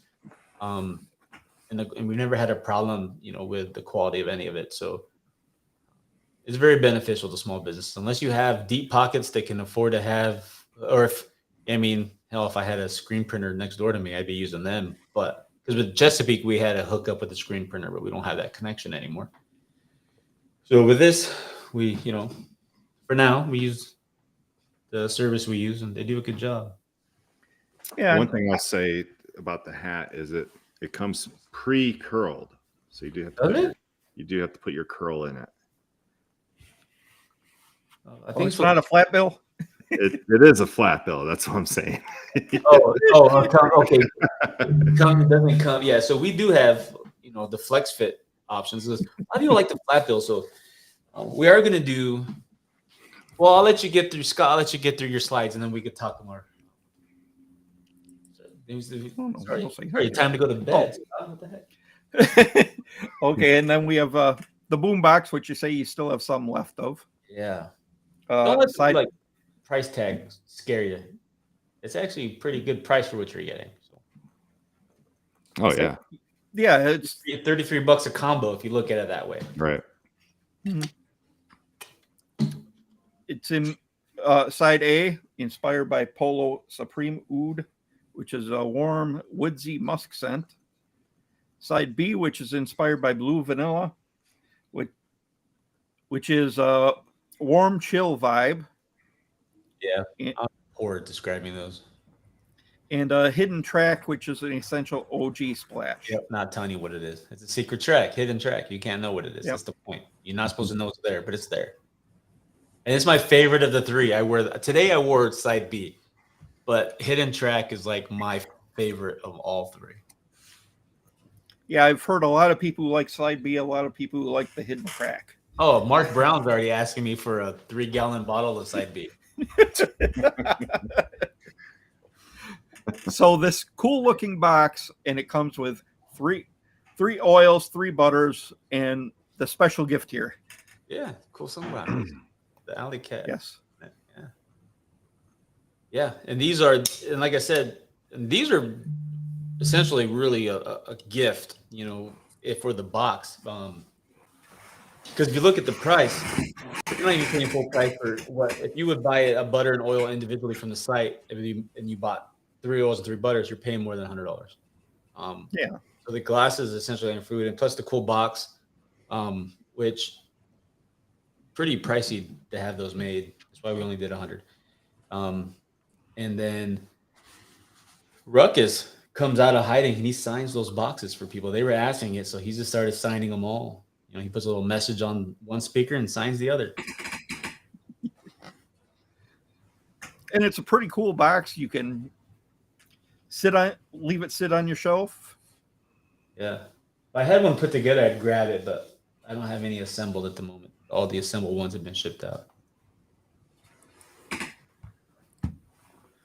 And Wolverine, that's why we did hidden track, because even on cassettes too, if you let your cassette play up to the last song, sometimes all of a sudden, like 30 minutes later, you hear something like, hey, what is that? It's a secret song. Yeah. Even on CDs. Track 99 was your hidden track. Yeah. So that's why we kind of did it. And essentially, it was just supposed to be an oil. It wasn't supposed to be 3 combos. It's supposed to be 2 combos and an oil. Well, when I was making the butters, I made the 2 side A, side B oils. Then I made side A butter. And then the next day I came back and I was making hidden track oil and side B butter. I just made the oils that I had the bottle that has the scent blend for hidden track right here. And then I blend my butter. And instead of getting the side B bottle that has because I have bottles on my shelf that I already have I'll show you. So like, this is the fragrance blend. So like this was Sinatra's fragrance blend. So when I make the fragrance blend, then I put it into these bottles. So when I use it, I could just, squirt it into thing and weigh it out. So it's already like pre-made. So I don't have to make a blend each time I make a product. So I grabbed was supposed to make side B butter. Well, I added hidden track fragrance to the butter, and so I had half. I'm like, shit. So I've got enough 50 butters being poured. Like, might as well just make them all, and then now we got a side B or a hidden track butters. I ordered labels for that. Yeah. So I made an extra 100 butters and wasn't planning on it. So that's how that happened.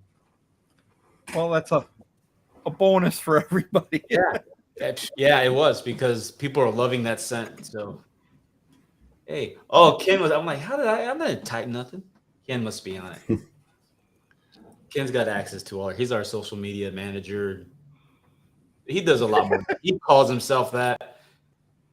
I don't know who gave him that title. He's just, I talk to HR, but he does more than that. And then we have the cologne. I'm not sure. Did you release these yet? Yeah, we're sold out right now, I believe. Yeah, that's what I've seen. I wasn't sure if. Yeah, and they're gonna do. So I have more of the scents. I just out of bottles. But once I'm out of the scent, the cologne itself, then we'll work on new scents. So the colognes are gonna be more like limited. They're gonna be, sometimes you'll have these three, sometimes you won't. There'll be a different kind. And that's because they sit in a container for 60 to 90 days to macerate, to truly, for the scent to get together and for the alcohol for it to become one. And so you don't, because if I just blended it and then sold it, you get a heavy alcohol smell. Like, you have to let that alcohol kind of like go away and let the scent do its thing. Because it sits in there, and then once a week I go in there and open it, let air out, close it back up. And I do that because you want to get that out. There's a whole process to the whole thing. So it takes time. So I don't have backups of those three scents ready to go. I have just the initial batch. So once those batches are gone, we'll go on to a new one. And those colognes will last you for a while. So, and they'll come back. They're not, they're just more limited as far as like, you never know when that scent will be available. Yeah. Well, and obviously it takes more time to make them. So. Yeah, and it's just because they sit there and you have to check on them all the time. So it's a long process. They're not cheap to make. Now, it's not because the ingredients are astronomically expensive. It's just you have to calculate not just cost of goods. Beyond COGS, you need your time, effort, everything goes into that. So they're expensive to make as far as, effort. Yeah. And right now, well, whenever they're back up, it'll be in the sense of 1981. Yeah. Avenged and Scumbag Joe for $30 for a 1 ounce. Yeah. And we do have a fourth scent that's ready to go. That was a very popular Chesapeake scent. It was a limited at Chesapeake. It's going to be a limited one-time cologne release. I just haven't decided what bottles and packaging I'm going to use for it because I don't want it to be the same as those. But that cologne's been ready to go for a while. It's been sitting there for quite a while. So it smells really good. Cool. And that's pretty much it for this. Oh, now we can just talk and you can ask questions? It took 45 minutes, Scott. Scott's great. There's a lot of stuff, though. These shows. Shut up and take my money. So I have some questions for you, Gary. Yeah, sweet. I love questions. So your change from Chesapeake to Alley Cat. What do you think's been like your biggest challenge with Alley Cat? My biggest challenge is getting customers. Yeah. So like, if I look, and I talked about this, I think on our stream on Sundays, we do by Saturdays when I did it. Since 2017, when I started, if you look back at every year, with the exception of the first year, because your first year is always going to be terrible. Like, we did maybe 80 sales my first year at Chesapeake. Like, it was terrible. Then the second year, freaking hell in a handbasket went crazy and we kind of blew up. This first year of Alley Cat was the worst sales year we've had altogether. There's many factors. You could probably say economy, COVID, all that stuff. It could be me. I could be the factor. There's lots of reasons. It could be saturation. It could be, options. I don't know. It could be a lot of things. It could be people look at my carrier blend and it scares them off because it's not your normal stuff that you see. Or it could be because somebody said it's terrible. Like, I don't know. All I know is that I work hard at what I'm doing, and that's all I can do. So, I mean, at some point, we'll break through these hurdles and stuff. And in a sick, twisted kind of way, I kind of enjoy it, like, because I feel like kind of like when I was in high school, before I joined the Marine Corps, people were like, "Oh, there's no way you could do that." Basically doubters. People were doubting that I could do something. Prove them wrong. So to translate it to this, it's like I take those hurdles as like, you know what? I'm being doubted. Okay, strap on, tighten up those bootstraps because you're doubting me. So we'll see. We'll see what happens. Because when I'm doubted, the other side never wins. So I look at it as like a challenge. Like, all right, people doubt that I could do this. I don't.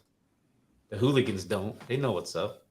So yeah, so I don't know if I answered your question, but that's probably the hardest thing is just trying to figure out where all that success went with Chesapeake. Because Chesapeake was successful. I mean, it wasn't to the point where I was working for myself full time, mainly because there's always a fear of like, if I quit my job and do this, what happens if I can't provide for my family? So that fear, my wife has the more fear than I do. Like I would do it tomorrow. But my wife is, like I said, they get the brains from her, not from me. So trying to figure out what happened. I didn't shut Chesapeake down because it wasn't successful. I shut it down because I was tired of stuff that had nothing to do with business. It had to do with the outside noise, and I was just tired of dealing with certain things, and I lost an interest in love. Which is funny because when I made that decision to shut it down, within a few months, like I got sparked up and I was like, you know what? We built AlleyCat. Like, you know what? I'm not giving up, but I'm not going to continue this. So we're going to do something different. We're going to just completely put me out there on the bottle, in the bottle, and that's just what it's going to be. Not because there's no connection to the word Chesapeake. Nobody cares about Chesapeake unless you're from this region, right? So we just had to do it different. So that's the hardest part, trying to figure out what happened to that drop off. And I attribute it to probably three factors. One of them is definitely that our carrier blend looks wildly different, and it's intended to be that way. So, because I'll be honest with you, if anybody in this chat that wants to start a beard company, one, I don't recommend it unless you're going to go all in and you're just there, because it can be very defeating, right? So you don't do anything half-assed. If you want to do it. But here's the thing. It's very hard to make a bad beard oil. Very hard. If you make a bad one, I think that takes like more brains than make a good one. Because like, I don't know how you mess it up. You can literally take 4, 5, 6 of the most popular carrier oils, equal amounts, blend them up, and have a top 10 beard oil. And I don't say that because I'm being the smartest. I say that because I've done it. Like when I first started, I knew zero about, I didn't know Beard Brand existed until year 2 of me being in business. I didn't know who Beard Brand was. I didn't know Live Beard. I didn't know any of those guys. I just kind of like tried to figure it out. Like, so I ordered things, equal parts, here you go. And it worked. And after a few different variations, as the brand grew and we changed blends, it kind of got a little bit more complex, but I had a great product and there's equal parts. Like, it's not that difficult. You know what I mean? And I say that to say this, to do what I'm doing now is difficult. Right. Take something that you don't see and to go beyond the normal, that is difficult. And here's why I did that. Because I knew just from researching and the studying that jojoba and argan and sweet almond and coconut oils and metal foam weren't just the only oils used for hair care, for beard care. You can go back thousands of years. They're doing this in the Amazon, and they're in Africa and Asia, China, Japan, all these different places. They were using oils before we were using fire to cook food. You know what I mean? So I wanted to find some things that weren't common. And I learned this. You can't take the uncommon and do common things to it, equal parts, and you're going to have a great. You can't do that. If you took equal parts of my current blend, it would not be good at all. I promise you, because we've done that. Because I wanted to see, like, you know, because you got had to build. I kind of had to figure out how to work with these things, right? Right. So I lost track of what I was saying, but yeah. So it's not easy to do the uncommon. It's easy to do common stuff. Yeah. But it was, and that's what the whole thing was like. If I'm gonna do this with a new company, I wanted to be from the start different, in uncommon. Now, are there going to be aspects that of the company that are common? Absolutely. But my carrier blend, I was dead set like this was going to be different. Because, you know, like we said earlier in the show, like it's hard to be innovative, right? In the grooming game, because oil is oil, shampoo, soap is soap, right? We didn't innovate anything. We just did our thing on an existing product type, right? We made it our way. And then that was the goal. So once I got over my loss of love with the beard game in Chesapeake and got reinvigorated, because I sat there and I'm like, man, I don't really want to leave now, do I? Like I like doing this and I love the interactions. So yeah, I forgot what the hell the question was, but That's all right. You answered it. You answered it. What's been your biggest surprise with Alley Cat? That's first year. Biggest surprise? Oh man. Or unexpected thing.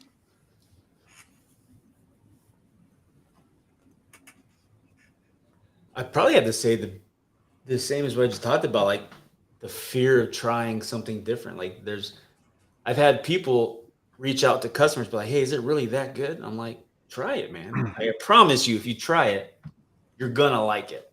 Now, yeah, the whole, oh, it's a greasy mess thing, right? Our beard, and I tell you, because that's not normal. You can't, and this is across the board for any company you use. You can't use the same amount with company A or company B and expect it to not have a difference. If you use a full dropper with Billy Bob's oil and you use a full dropper with mine, that's not a good idea. Start lower, because what it's created to do, it can do it with a small amount. You're going to get the same effect as a full dropper with maybe a half a dropper of another brand. Same thing. You may need 8 drops of mine, but 2 drops of Jimmy Jack's. You know what I mean? Like, everything's different. So I always tell people too, is like, hey, when you get it, less is more. 100% less is more with our oils. The butters you could probably use about the same you're used to, maybe a little bit less. But yeah, so my biggest surprise would probably be, people's fear. I don't want to say fear. I don't think they're afraid of trying it, but they're cautious trying it because it's different. You know what I mean, kind of like we got Tyson in the chat with his sea minerals that he uses, right? So people were probably afraid of that stuff for a minute, and because they didn't know what it was. But now that they try it, they love it. We're kind of the same boat. People are kind of like, I don't know about this. So I would say that's my biggest surprise. Well, 2 surprises. I'm also surprised of how much support I really get. Because there's a handful of guys, like especially Mark Brown. We got Max in here is one of them. We got Max Gunn, Bobby Peterman. We have Mark Brown, Diablo. We have Bill. Bill's a great dude. Dan B, Muskie Jim. So you have guys who are diehard. They use other stuff, but they're like diehard Alley Cat. And it's not because they're paid. It's not because they give them free things. It's quite the opposite. I don't do those things. But they're just diehard, and they always buy, and they use a lot, and they use a lot. like Mark Brown with Avenged, he's literally bought 3 or 4 bottles of it and used them all. So when someone like Mark says, hey, this is great stuff, he's not saying it. He's using his own money to buy these products over and over. I didn't give him the product. I didn't pay him to say that. Those are genuine words coming from somebody who truly believes in the product. So that's, I think, a big surprise, is like, because it's different than Chesapeake as far as some of that is going. Yeah, like Dean's been a great Chesapeake customer, and Alley Cat too. He did the same thing. He said, I used more than what I should have. And that's all you gotta do. It's with every product. You just gotta learn your amount, dial it down, perfect what the amount is good for you. Because I use other brands sometimes, and I have to use different amounts. It's just how it goes. Mm-hmm. But yeah, so I would say that's probably a surprise. Some of the support, we have a good, we have like a Facebook group that's for customers only, just because it's not like a group just to hang out and show pictures of yourself shirtless with a beard. Like, we're not for that. It's for customers to have access to the company, like behind the scenes kind of thing. We don't let other company owners in there. You have to be a customer to be in there, and if you're not, you get kicked out or denied. Like, you have to answer questions before you can join. But yeah, so that's, and I don't like Bill. He's from Arizona. I didn't know Bill when I lived in Arizona. Funny story is, his kids went to the same elementary school that I went to in Peoria, which is in a city in Arizona. Didn't know that. They were a couple years behind me. I didn't know that until he bought my beard oil and we started talking. I've met Bill in person since then, and we've had lunch together, because his favorite lunch place is literally 5 blocks from where my aunt and uncle live in Peoria. Yeah, so it's things like that, and just getting to know some people that you just normally wouldn't get. I mean, and doing things like this is another surprise. Like, who would have thought that, hey, let's talk to Gary on a stream for a little bit and hear what he's got to say? Like, it's just weird to me. It's awesome. I enjoy it. You guys are rad. You mean? I wish Jason wouldn't talk so goddamn much, but I don't like interrupting, Gary. I don't, I interrupt a lot. That's just because if I have thoughts, if I don't get them out, they go away. So. Yeah, I know the feeling. Yeah. So I hope I answered your question, Mike. You did. Yeah. Yeah. Bobby uses his wife's money to buy Alley Cat. She hasn't cut on yet. There you go. Yeah, and I have customers like we have Russ. We just said Mark has literally bought other people products for them to try it. Be like, hey, look, you have to try this.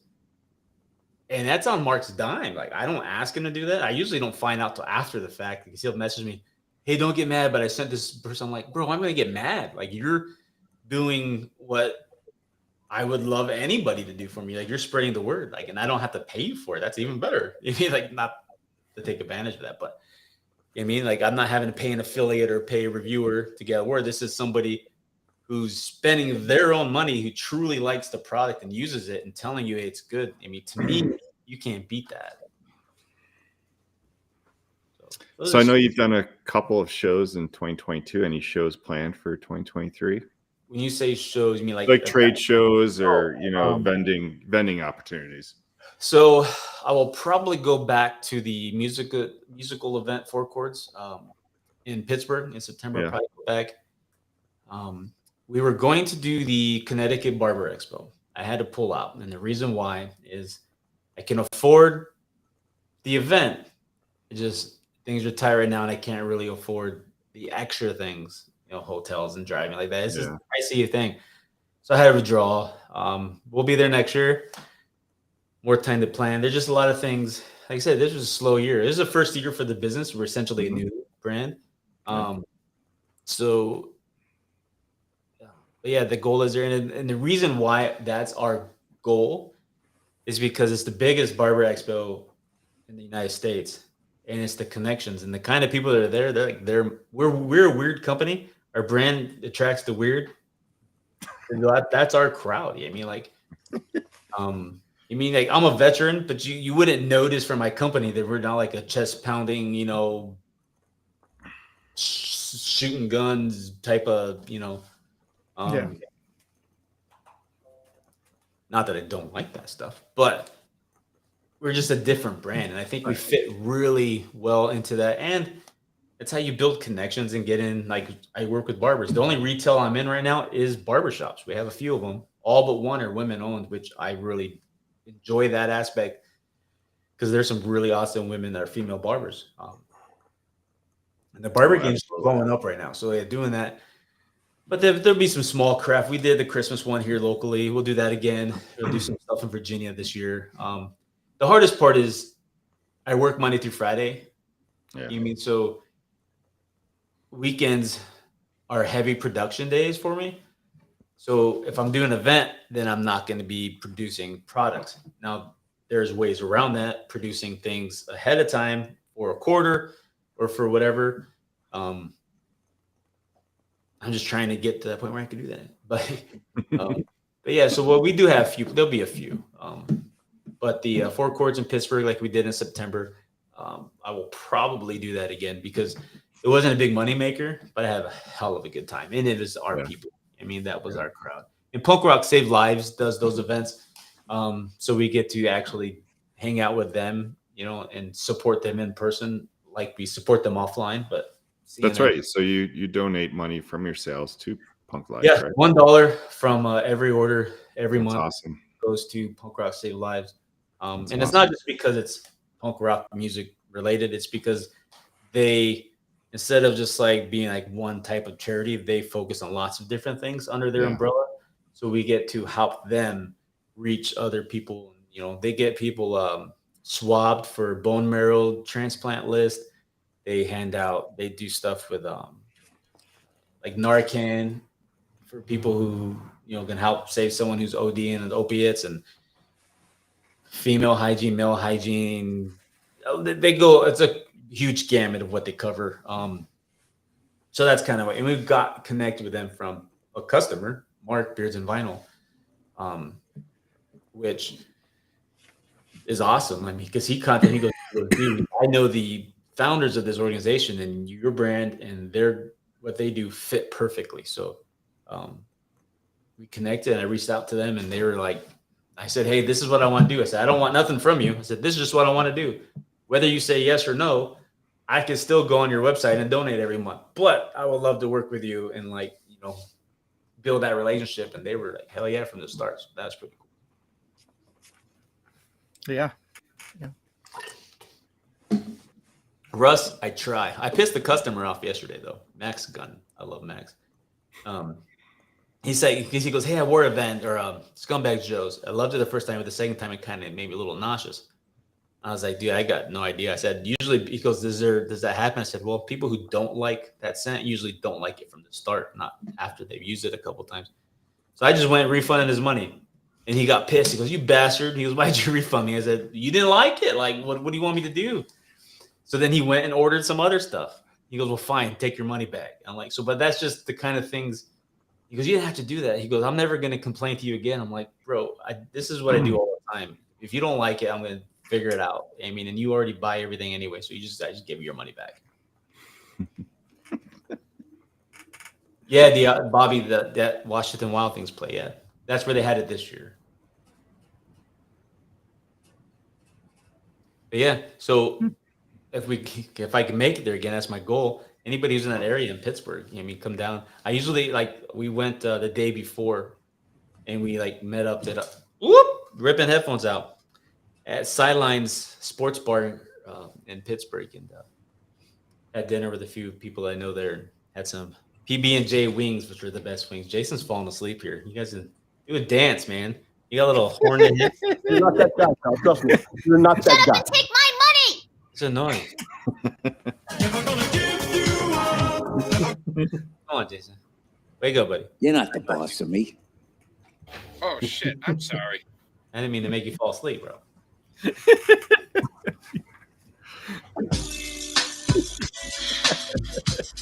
I can go all day.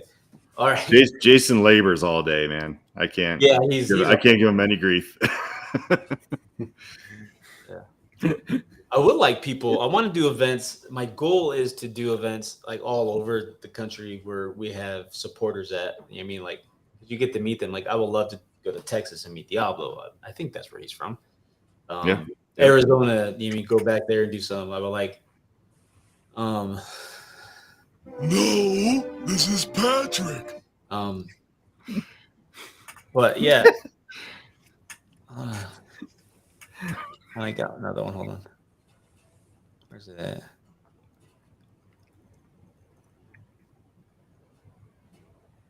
Oh my goodness, where'd it go?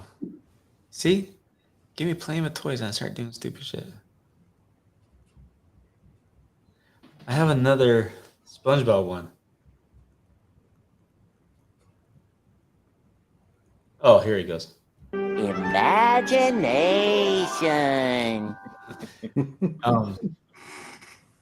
And I want to go to Missouri because one of our barbershops, Sam, she's in Missouri. So I want to go there, one, to get cut up, faded up a little bit. But yeah, meet her, hang out, do an event. Just want to do this type of thing. But yeah, yes, I answered your question, right? We are going to do something. Good. Yes. Yeah. I love the interactions. People get to smell the things and try them like in front of you. It's easier than describe something online because it doesn't always translate. So yeah, maybe if you do another one in Pittsburgh, maybe I'll get to. I don't know. Can you stay awake long enough to come down? Oh, I can do it. I can. Yeah, I like this. We have a barbershop there that carries us, and we have a second one. We're about to. We had 3 at Chesapeake there, but we kind of changed direction, and we went with another one. There's female owned, and then we have another one that we're gonna get into. It's music themed, which is really badass. Come on, more questions. Hit me up, Mike. Come on. You can ask me anything you want to know. Just ask. Well, the only other one I got is great. Like more personal one. One of my favorite scents of yours has gone away. So I figured maybe it just didn't sell well, or what's that? The Van Winkle. Oh, well, so here's the deal with Van Winkle, right? So I was going to bring Brooklyn over, and I'm like, I can't have 2 mint scents. So I had a talk with Van Winkle, and I said, look, Van, I said, this is what we need to do. Said, you can come back in December. And he said, cool. So that's what we did. So it's maybe more like a seasonal thing. We'll bring him back during that time. Well, Brooklyn's one I need to try. But. Yeah. Brooklyn's got lavender in it. People don't like that. But, yeah, I mean, I couldn't have 2. Am I bringing Cruz to the next 4 courts? I don't know, because the last one, I hired him to do video work.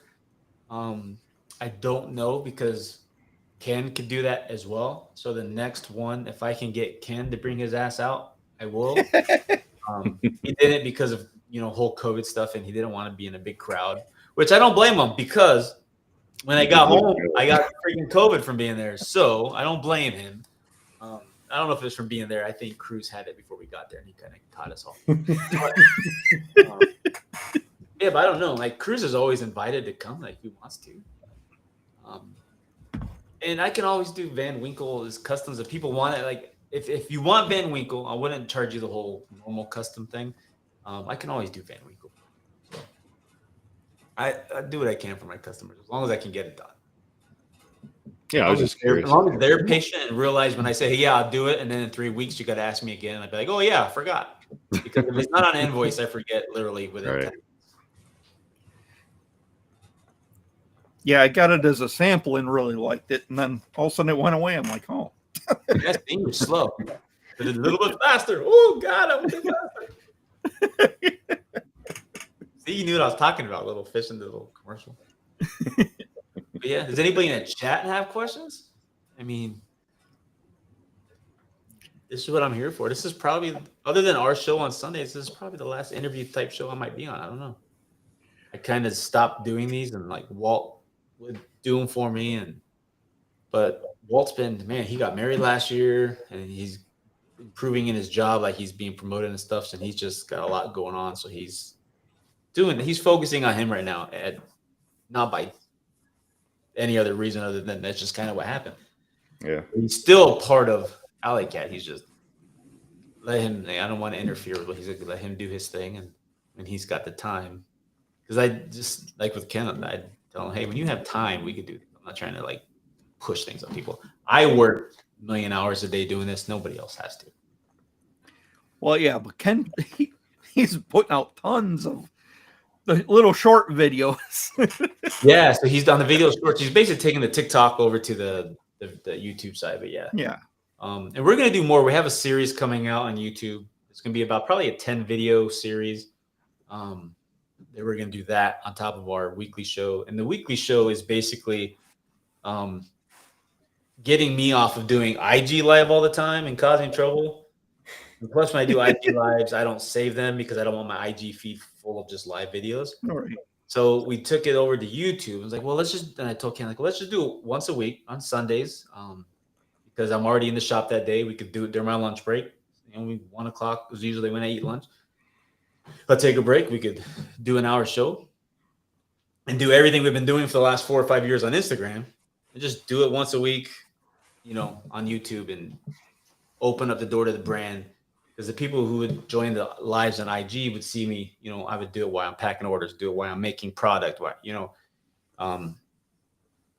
so we're just bringing that over to YouTube. And that's what our weekly thing is. So, kind of talks about aspects of the business. I don't know what this week's topic's going to be because I tried calling Ken today to discuss it. He wouldn't answer his phone. So I'm going to have to send him to HR. We're going to have a talk about that. Unfortunately, we don't pay for his phone bill, so I can't yell at him for not answering. But yeah, so Some of those shows on Sunday they've been some interesting topics. Yeah, like we talked about. Well, last week was a little wild to a Saturday night, but shipping. We talked about why we do and don't do certain things,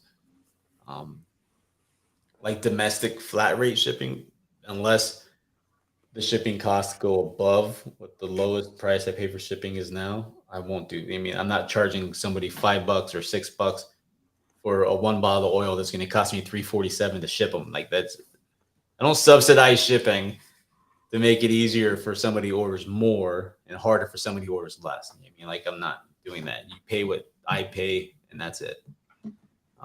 We just did it with overseas because those guys. Yeah, I can't. One oil cost me about $23, $26 to ship, regardless where I send it. Yeah. So I lowered it to $13. I'm like, you know what?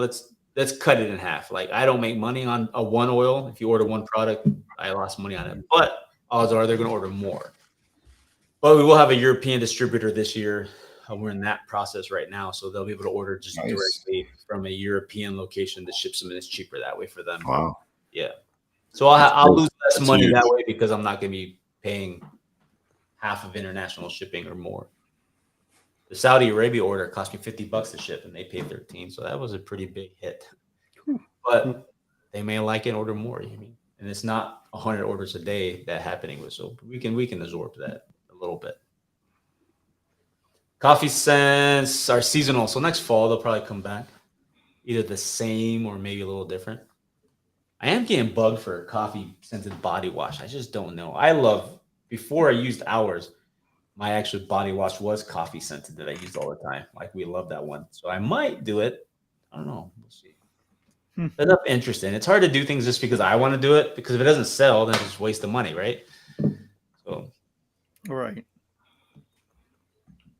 But it's not like washing with a scented body wash. Not like that smell sticks with you all day. True. It's scented low enough anyway. Customs are on this site, Diablo, and the website tells you. I've had a couple people order customs and never contact me, and I refund it. Like if you haven't contacted me first, it gets refunded, because if we don't discuss it and agree that we could do it, you don't need to order it, because it says clearly on the website, please email us at this address and we'll consult with you and determine if we could do your custom, because they may want something that I have no ingredients for. So I have to order everything. Well, that price might go up a little bit, as it says on the thing. So yes, Diablo, if you want a custom, you just got to email me. And I'm pretty sure you've asked me 100 times already and I forgot. Jason Esker, I finally got his stuff in for his custom. So he's been bugging me. Well, can I order it yet? I'm like, nah, just wait till it gets in to make sure it's what I think it could be. And if I could do it, we'll do it. Hey, what are you doing? What? It's your fault, bro. No, okay. You started it. Yeah, I need some tea. It's in the other room. I'm afraid to go get it. You guys might hang up on me.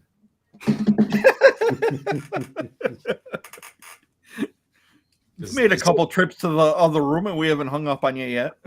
Yeah, that's to get you cool stuff. And I mean, to show you like ingredients of like thingies, and not to get tea. You know what? Fuck it. I'll be right back. Sorry for my potty mouth. Oh. I'm gonna try something real quick. Boy, now what? Yeah, let's get the whole. I don't think you can do much. What happened? Well, I was gonna try something, but I'll maybe wait. We're 2 hours in. I don't know how much longer we'll go, but I think I figured out how to get my other camera up. But I don't know. I don't want to try it and then not be able to get back on, so I'll wait. Yeah.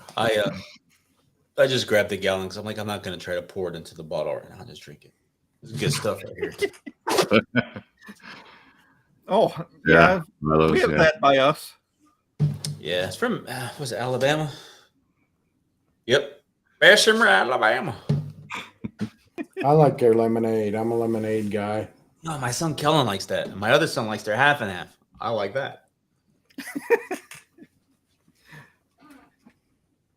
Just enough to make it difficult.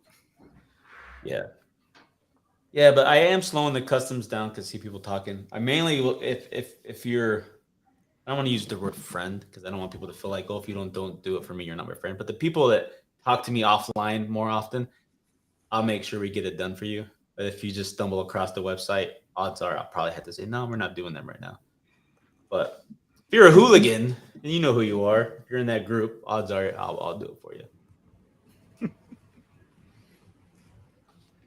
And you know why we call them hooligans? Because it's in my favorite band, Rancid. They talk about hooligans all the time. And that's where Ruckus is from. And Moonstompers comes from one of their songs, too.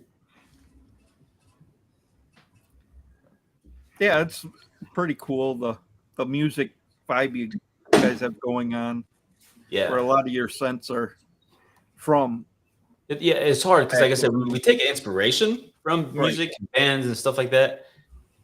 But what I won't do is take a picture of that person, put it in my bottle because you're not legally supposed to do that. And am I big enough where they're going to care? Probably not. But I want to be. So I don't want to get to the point where they're like, you know what? We've noticed you've made $48 million using my likeness. So I want my half. Right. Well, I don't have your half anymore. Yeah. Well, they don't care because they're going to get their half. And that just lacks creativity. Like, I mean, I could draw Mickey Mouse and put him on the bottle. Like, oh boy, beard oil. I mean, like, it's just, yeah. I try to take inspiration and just keep our look and our branding and just, you know, put a creative name on there, like hooligans or Moonstompers. Just people get it, what it is. Bro, I could do it. I found some, you know what? I can't tie it to you. I can. Never mind. Don't worry about it, Juan. Try to steal my ideas or his. You'll pretend this never happened. You don't know. You didn't ask. I've had some tea scents, and I didn't like the way the fragrances smelled. But I just found a company, a fragrance company that has a few different types of tea scents. So I'm gonna order samples because I've always wanted like not like an overly weird tea, like a green tea, or like I want just a sweet tea scent because I love sweet tea. I mean, I'm a fat guy who likes sugary drinks. So I mean, like,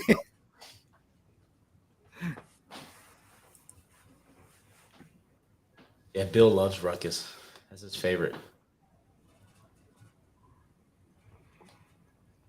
Got any other questions? You didn't come prepared. Hey, I was here when you guys had Anthony from Lit on. That was not like high energy. I talked to him offline a lot. He's a good dude. But you guys interacted more with him. So now I feel like we've known you longer. So I'm a little upset. I feel a divorce happening. As long as I can get one of the children, we're fine. I'm not paying spousal support, though. You're on your own. I'm sure I didn't interact with him as much as. Oh, you wouldn't shut up. I'm like, my God. Yeah. Jason. Yeah. Y'all must be hurting for all the talking he's doing. There was stuff with I mean, Anthony I mean, that we didn't even cover. Obviously, bus involved. He'll probably be on another one yet. Yeah. I mean, that's the thing. This show is about you. I mean, if I have the opportunity to interject something, I will, but 9 times out of 10. Interject away. You guys remember Mick Man? Oh yeah. Yeah. So he talks to me all the time in the DMs. He's not very active like community stuff because he's truck driving busy stuff, but he's always hit me up and because he uses our stuff and we're one of 2 brands he takes on the road with him. So how we're doing the boombox thing now, that's kind of like the thing we're gonna do throughout the year. Like instead of sending a month, we're doing like just limited things like that. Our next box, I talked to him. I said, "Do you think we should do a trucker related one? Because I already have the band and the music to tie it into." He's like, "Well, that's a stupid question. Hell yeah, you should do that." So we're gonna work on the next box. If it's not the next box, it'll be the one right after that. It's gonna be country trucker themed a little bit. It's gonna be kind of cool. So maybe that's where a sweet tea set comes in. Hey, Anointed, get out of here! You don't steal my idea. So is it gonna smell like burnt brakes It's gonna smell like burning? chewing tobacco, lot lizards, and regret. Oh, okay. Oh, and truck stop bathrooms. A little dash of that in there. It'll probably smell nothing like what you would expect a trucker thing to smell like, but I already have like the box design in my head. It's gonna be cool, so I'm excited. I don't have dates, but yeah, it's gonna be one of our boxes. Mick Billy, his name's Billy. Mick was pretty excited about that too. I freaking love tea.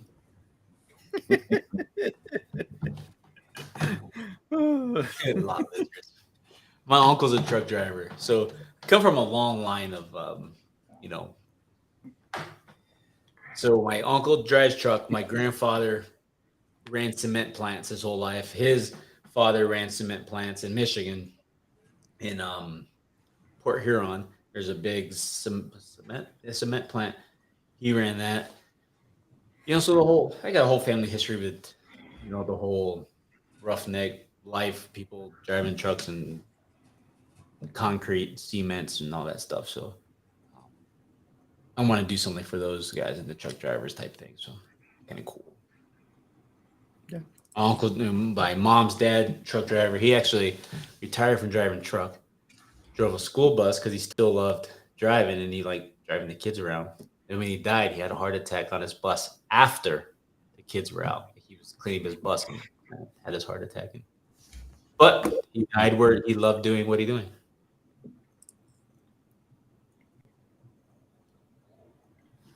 OG Fitz, get you some sweet tea. It don't have to be Milo's. As long as it ain't that Nest tea bullshit. Get some. This is good because it's 3 ingredients: water, tea, and sugar. Yep, water, sugar, and tea. So there's more. Well, I don't know if it has to be in order because if so, then there's more sugar than tea in here. Don't taste like they make an extra sweet one. It's got to think of Blue Label. That one's really sweet. This one will come. This is red. Now it's sugar, water, tea. One of my great answers for Mississippi, and I don't know if there was even tea in her sweet tea, but like the level of sugar was just astronomical. Oh yeah. Yeah, unfortunately, I got to stay away from a lot of that. Oh yeah, that means you're coming back. I just need to order some. My cheap ass hates spending money. I just need to order some. But yeah, anything else you guys want to know? Want to know who my dropship supplier is for all my products? Just kidding. Somebody, when I had Chesapeake, somebody was telling everybody that I was a dropship company as I was doing live streams showing them making butters. I'm like, that's ridiculous. So I like to make that joke once in a while. Like, we drop ship. I ship it and drop it off at the post office. Is what I do.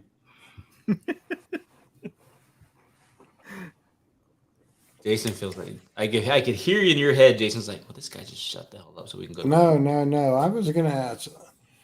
Are there? I mean, you had Scarecrow come out. Are you gonna have any? Are you gonna have other CBD scents? Infiltrate a little bit here and there. Good question. So let me tell you why I don't have the answer to that. One, so when Chesapeake was dead in the water, when I already knew it was shutting down, I had been working on Alley Cat and nobody knew that was happening. And there was some limited scents that Chesapeake came out with. Dark Side. What else was there? Well, there's a couple other ones. Rusted, which is basically transitioned to Moon Stompers. They were released as Chesapeake because they were Alley Cat scents, and I was testing those scents on the Chesapeake Limited side to see how the reaction were to those scents, to see if I wanted to make them part of our initial launch. Well, some people felt like when I launched Alley Cat, oh, you're just taking your Chesapeake scents and putting new labels on them. So they felt like I didn't do anything different. They didn't know what was really happening and why those scents came out and why they were still kind of here. Some of them didn't make it over, but some did.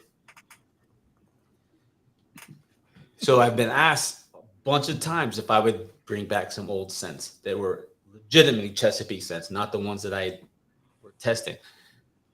And I'm hesitant because I don't want to just redo the things I was doing.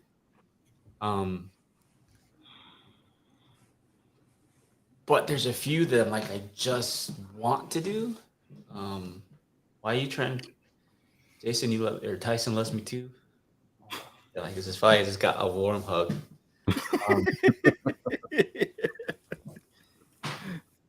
You're not that guy, pal. Trust me. You're not that guy. But yes, I don't know. And there's some senses just can't come over because of infra changes. But I don't know. It's hard to say if I will, because I have so many ideas to go forward that I'm like, what do I want to shelve some ideas just to do old? It's hard. I mean, if it happens, Jason, it will probably happen where like it's a limited thing. Like, oh, hey, we're gonna, here's right. 3 cents in a box set if you want. They're old cents, but I don't know. But I'm trying really hard to like not just rely on the old stuff. I really want to, because a lot of people thought, oh, you just rebrand. It's the same thing. Like, no, Alley Cat and Chesapeake are nothing alike. Nothing alike. They're just things that took place that people didn't know why they were happening. So they don't understand that. And that's okay. It's not for them to understand. It was something that I needed to understand. Ooh, Le Mint. That was a damn good scent. That spearmint lemonade. Ooh, boy. Oh, I wore that this week. Man. You know why that scent came about? So when I was traveling years ago, I forgot why I was traveling, but I was in the Denver, Colorado airport. It was a layover. I don't even know where I was going or why I was in Denver, but I was in Denver, and this was quite a long time ago, probably 15 plus years ago. And I was really thirsty. We didn't have really time to do anything. So I saw this food place. I think it was a hot dog place or something. And they had lemonade machines out in the front with like 2 or 3 different kinds of lemonade. And one of them had these little green flecks floating around. It was a mint lemonade. I had never seen that in my life. So I stopped. I got some. If that was not the best damn lemonade I ever had in my life. So even after that, we made our own mint lemonade at home after that. I got spearmint, cut up the mint, and we make our own lemonade because it was just good. And I wanted to share it with my family and friends. So when I was coming out with a lemonade series for Chesapeake, there's cherry lemonade, strawberry lemonade, all kinds of different lemonades. And I'm like, I got to do a mint. If I'm doing lemonades, a mint lemonade has to be in there. And that was my favorite of the 3. I think we did a blackberry lemonade. Yeah. Was the peach lemonade and then the mint lemonade. Because I want to do different lemonades then, because we already did the lemonade series the first time we did pink lemonade, watermelon lemonade, and another one. There was because we did the lemonade series 2 summers in a row with different ones each year. But Les Mint, man, that one might have to come back. I don't know. Like if you had to ask me what's one Chesapeake scent you had to bring back, I would say Les Mint's probably got to be one that I would bring back in the summertime just for shits and giggles and shits. You know what I mean? So yeah, that was good. Yeah, the other day I was wearing it, and Becky just walked in to the other side of the basement. She's Right, like, try kissing your neck and stuff, huh? E-rated show. You don't need any of that stuff. No, she's like, wow, I could smell you all the way over here. tell people we're not responsible for additions of human life to the planet. You are our stuff, and crib made come about. That's not my fault. But yeah, that was a good question, Jason. Because I do get asked that a lot. I get a lot. Hey, can you do Scarecrow? Is probably the most next to Poe are the most requested since to come back, and we did Scarecrow this fall just for recently, just because it's popular, and then added the Black Crow. Poe itself cannot because it killed that one for it to be on its own. So yeah, Scarecrow's near and dear to my heart because my wife created that scent. My wife created it. Sam C named it. Because it was one of like 7 scents that I sent over them to pick which ones they liked. I was trying to figure out what to release, and that was the one that went out. And my wife, we were just sitting at the coffee table or dinner table, dining room table. Damn, can't think. And was mixing up scents, and that one just kind of came about. It's like the only time my wife gave 2 shits about what I was doing business wise, because her involvement with the business is keeping the house in order and the boys and everything. Because if it wasn't for her doing that, I couldn't be here doing what I do because I would have to be up there. So she holds down the house. But yeah, Scarecrow was near and dear. Was a store for Irish Blue. So Irish Blue, check it out. We had Belfast, which was an Irish oatmeal stout. And one of our old ambassadors was wearing it one day and then eating blueberries. And then he calls me up. He goes, dude, the smell of blueberries that I'm eating combined with the smell of Belfast, which was the name of the scent, they smell great together. He goes, I think you should do this scent, but add blueberry to it. So we tried it. I hated it.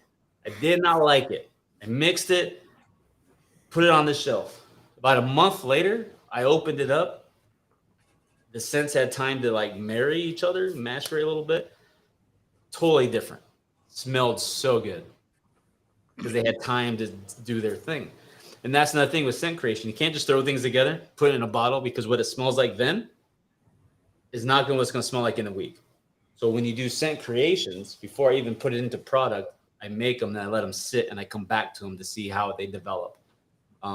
So that's how Irish Blue came up. And we're like blueberries, Irish Stout, Irish Blue. It was that easy as far as that concept, how it came out with. It was an ambassador. He's like, dude, these blueberries smashed in my face smell great with Belfast. So yeah, but I hope that, yeah. And we don't make it anymore, so feel free. If you want to make that scent, go ahead. Because I'm not ever making it again. I don't like it. Cider donut smells good. Makes you want to eat your face, though. Yeah, I know. You have cider donut? Yeah, you threw it in one of my boxes somewhere along the way. Mystery box? Yeah. Yeah. And then I had to go out and find some cider donuts. I've never had apple cider donuts when we moved out here. And during the fall, we went to one of the farms, and they have almost every farm here that does fall things. They all make their own fresh cider donuts. Yeah. Man, if I didn't get diabetes in a weekend, tell you what, those things are good. Yeah. They're good. So I got a question. I know you're a vet, Scott. I know you're a vet, Mike. Jason, are you a vet? I'm not talking about sticking your finger in puppies' butts like a military veteran. I know, and I've mentioned this before. I regret that I am not. No, you don't regret. Don't ever regret that you're not. I mean, well, you do what you want to do. You're a grown ass man, but I don't think people should regret they're not, because you can serve your country in many ways. You don't have to be a veteran to have served your country and do things. So don't ever feel like you're lacking in anything because you didn't. I mean, it's cool that you wish you had, but yeah, 100%. don't feel bad for doing that, because trust me. I mean, and there's always one thing, you know, that always comes up when I think about that. If I was a vet, I might have been one of the unlucky ones and not been here right now. So that's why I always tell people, don't regret. Like, people ask me, like, do you regret anything? I never regret, because whatever you decided to do is what you wanted to do at that time. You can always say, you know, I might have done things different, but never regret something that you decided, because you made that decision at the time, and that was the decision you made. So don't regret. I mean, because you're right. If you would have joined, who knows if you would have been, you know, the one. So something, you didn't ask me this. I was hoping you guys would ask me what makes me unique, because I was going to talk about this, but other than having a really big left toe, some of the things that make me you thought I was going to say penis, didn't you? But I didn't. We don't say that word here. This is a G-rated show. So one of the things, I served in the military, but it's not something, we say we're veteran owned, but I'm not overly in your face about being a vet, because I never deployed for the wars. I didn't see wartime. So I don't consider, although yes, my time, my service still counted. I get all that, but I don't see myself as a true veteran, because I didn't have to do the things that a lot of them do. I ended up getting discharged because I was a passenger on the way back to base in a car accident, fractured my spine, was out for a while. So I ended up getting medical discharge, where I couldn't keep going. So I'm medically retired. I get money from them every month. But my younger brother was in the Army, because he didn't know better. I was a Marine. I have mad respect for the Army. But he served, and he was KIA in 06 in Afghanistan.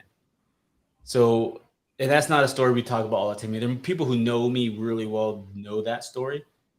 But I say that to say this. One of the things that I pride the business on is showing respect to the veterans. And to me, Memorial Day is probably the biggest day of if you're going to pick one day, that's because you have Veterans Day for the people who are alive, right? Memorial Day for those who are not. Since I have a family member who's not alive because of military service, Memorial Day to me is more important.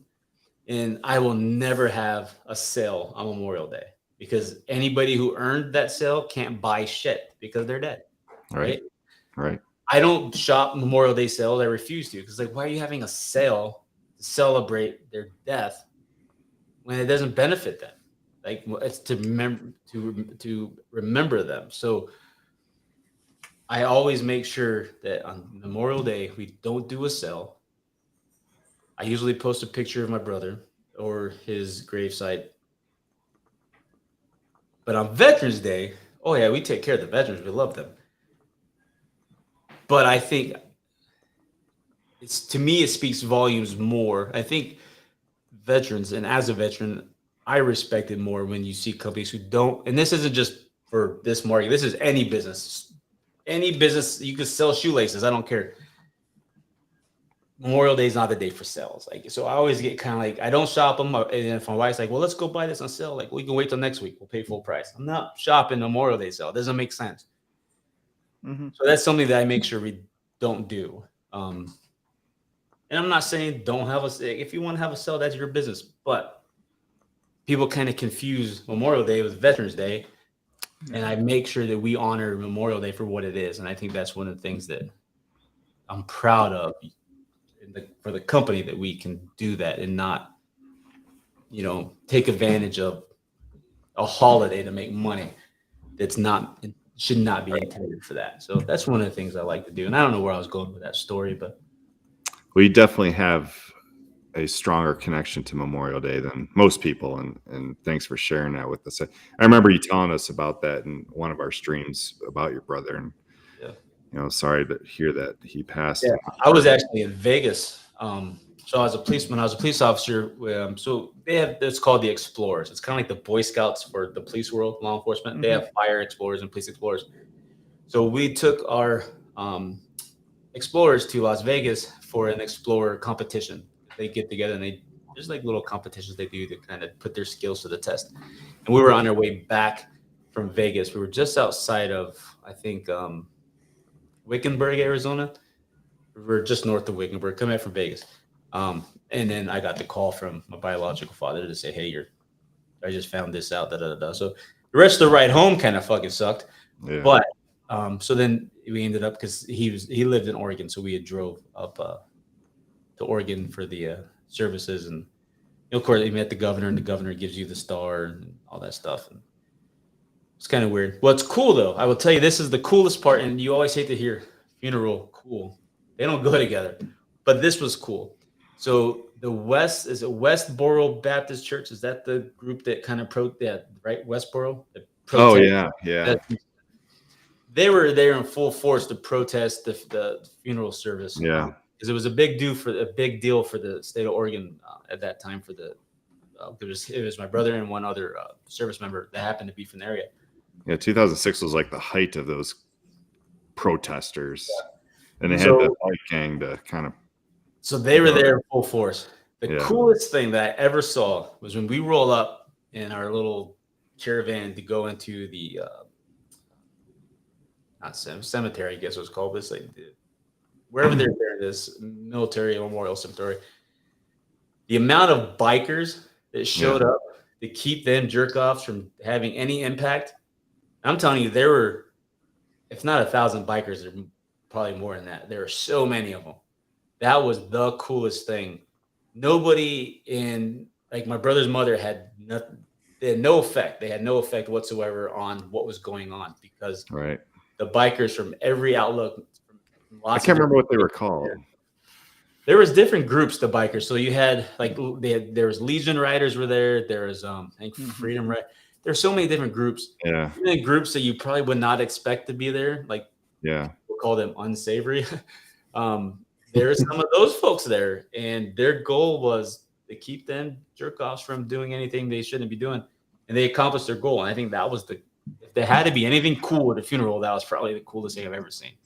And they would go to the smallest town. It didn't matter if there was a soldier being buried, they were there. Because I've gone to a few funerals like that, and because around 2006, 2007, that was like the height of those protests. They protest. It could be one person at the thing, and they'd show up, and And I don't know much about them. I just know that's the group that was there. Right. They warned us, and they're like, "Hey, this group's probably going to be there, so just don't engage with them." Of course, I'm not an anti-engaging kind of guy. But luckily I didn't have to. Like it was really cool. Like and then the bikes lined up, like so many of them, and then they salute and then have flags. It was probably beautiful. The coolest experience that wasn't meant to be cool. Right. So. All right. Yeah. So I have. Like I said, I don't like, my wife gets mad because like when you go to sporting events and stuff, and they're like, "Oh, well, all the veterans stand up so we can recognize you." I never stand up. I never do that. I don't feel like that's my place to do that, because I don't feel like I've earned that. On Memorial Day, if they ever say anybody who's lost a loved one stand, I'll do that because I did to honor him. But well, for those that don't know, I think you do this. If I remember correctly, you do give a discount to veterans on your website. They just have to use the GovID, right? GovX, and it's not just veterans; so it's first responders, doctors, nurses, teachers, anybody who can get verified with GovX. And the reason we use GovX, one, because they're awesome. Yeah. Oh yeah. Two, they do all the verification process, so I don't have to ask people for that. Because one, I feel weird as hell, and the reason why we use them is because we would have people ask for a special discount for veterans who weren't and were taking advantage of things. So I'm like, you know what? That I hate asking for people to prove who they are. So let me just use GovX. I mean, they're available for a lot of different companies. A lot of people use them, and it just works. So, and like during Veterans Day, I bump up the discount through GovX too, because you can just do theirs. So that's something cool too, because I don't have to worry about making a bigger discount code and having people like Jason fall asleep. You're not that guy, pal. Trust me. You're not that guy.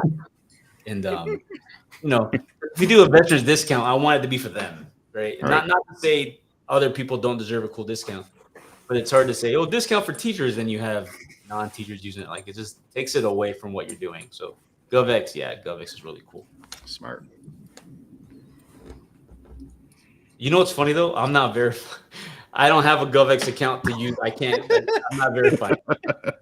You would think, because then you could say that a lot of companies do good discounts for the vets on there. Yeah, absolutely. But I'm I not- use it.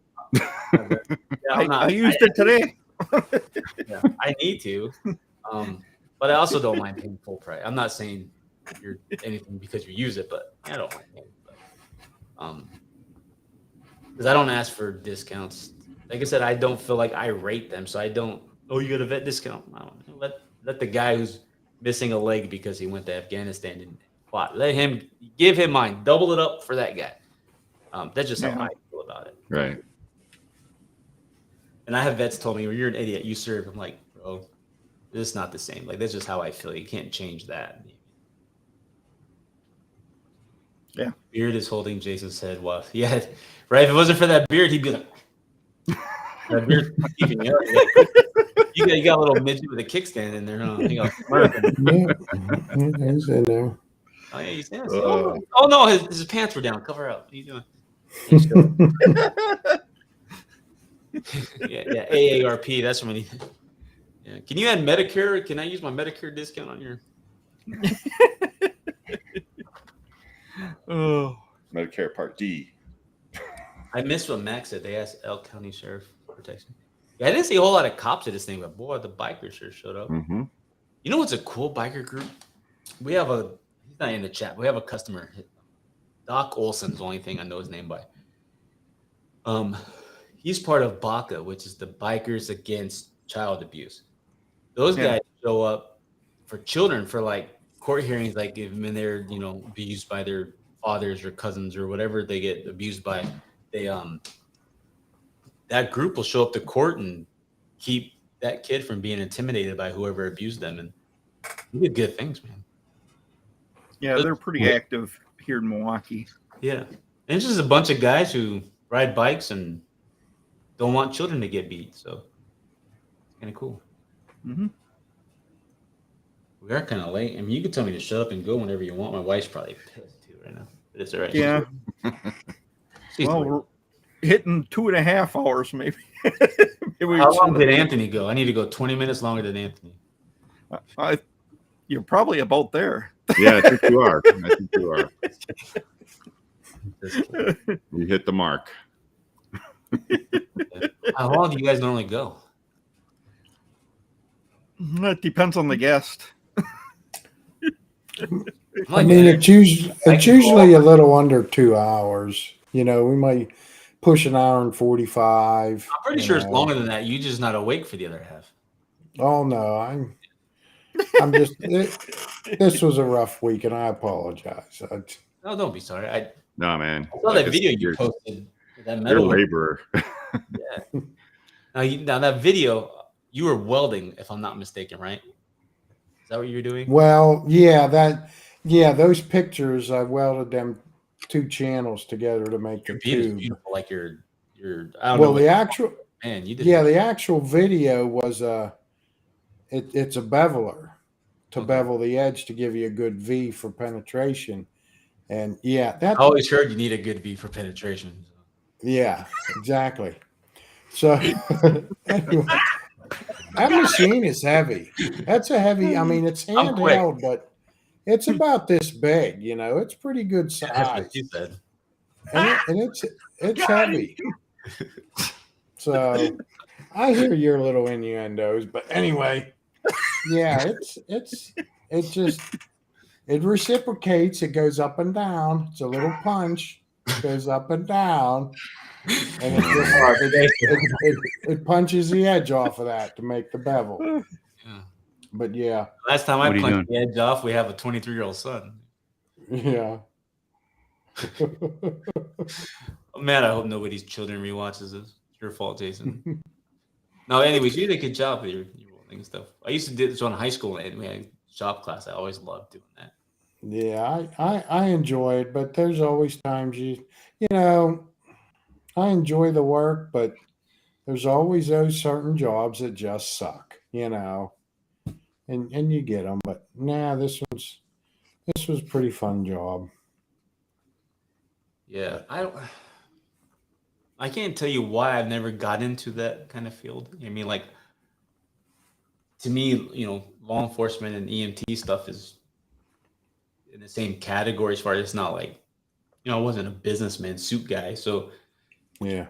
but I could tell you what gave me nightmares. So my dad used to design and install custom kitchens, and he would do, for people who wanted a fancy kitchens like that. So he would take me on sites when I was younger. And he used to freaking shoot the damn nail gun at my ass all the time. So I hated doing it because I was a little kid, so I was always F around and pretty much just piss him off when he's trying to work. I'm like, well, why'd you bring me? I didn't want to come. So then he'd start poo-poo, and I'm having a dodge nail gun. So maybe that's why I never got into like that kind of stuff. Trauma, and I need to go see the therapist because now when I go to like Home Depot, I have to stay away from that aisle. I have nightmares.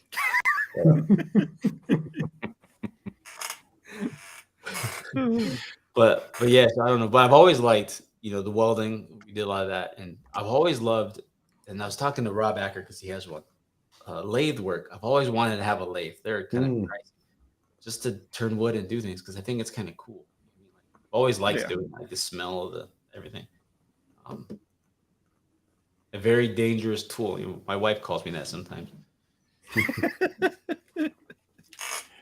But yeah, when you got this, you got to watch out for them lathes. Anything spinning and welding too. Well, sparks, yeah. Every once in a while, that's why I like TIG welding because TIG welding there's no sparks, But the MIG welding, yeah, you'll get them sparks every once in a while. I'll be welding, and I can smell it. I can smell a hair burning, And then when I come home, I'll come home and maybe try to run a comb through it. Must have sparked on a couple and got them singed together, It's like, oh shit, Yeah, I didn't have a beard when I was welding and stuff. I always liked it though. I mean, we didn't like make anything. I remember I took a metal pole and I welded it to a saw blade to make like an axe. So that was kind of cool. The school wasn't very fond of us doing that, but yeah, it was cool. One of my oldest son, he likes doing that stuff too. I'll not stop talking all night, just so you're aware. Like I will literally. Cubic Zirconia just said eye flashes. Yeah, I remember one time, first time I ever got my eyes flashed. I was probably, I don't know, 8, 9 years old, maybe. My grandfather, well, like he started the business. So anyway, they had an above ground pool. Well, they was getting old and stuff, so they decided to put an in-ground pool in, and he decided he was going to put this building over top of the pool, like have an indoor pool.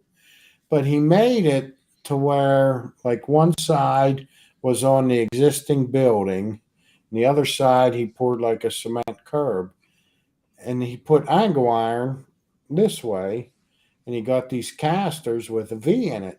He wanted this building to go off in the summertime and come back on in the wintertime, okay, over a swimming pool. Well, it never happened, but he had an indoor pool.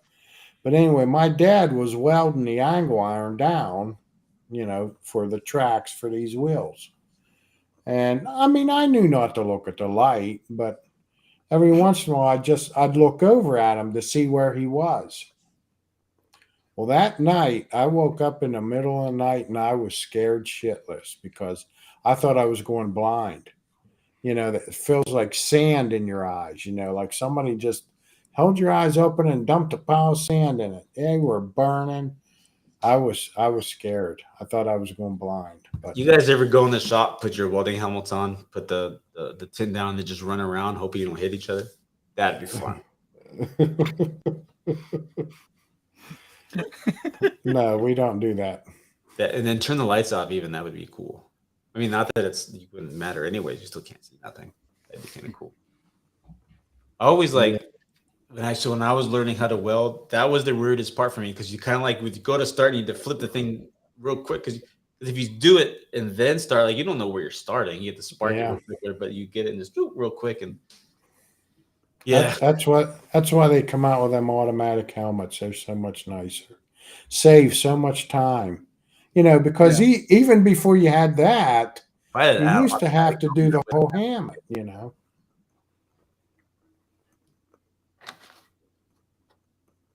Dabbing over the welding lens. Yeah, with milk. Yeah. My dad, because we were in the business, you know, he had these drops, specific drops. They say too, if you take a potato and slice it, I never had a potato. Or is that like related to the potato? No. Like when you get flashed eyes, the starch in the potato is supposed to draw that out. Yeah, I'm not sure what that is. Is that like cucumbers? Like cucumber? Yeah, kind of. But potato. I'm making fun of how you say potato. Potato. Sorry, Jason. You say tomato or tomato? Tomato.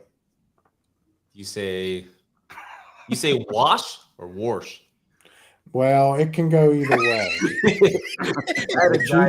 It usually has the R in it for wash. I was sitting next to one of the fire chiefs in a meeting the other day, and he said wash. I'm like, hey, wash? He goes, I know. I'm like, all right, you go wash this in the creek.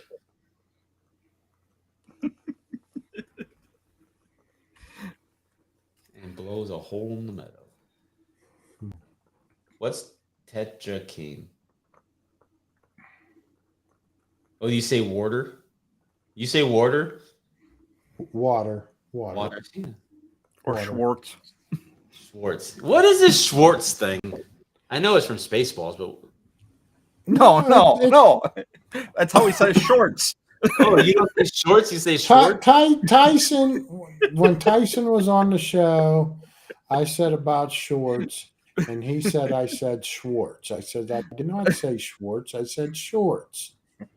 But apparently the way I say shorts, people think I'm saying Schwartz. So it's kind of funny.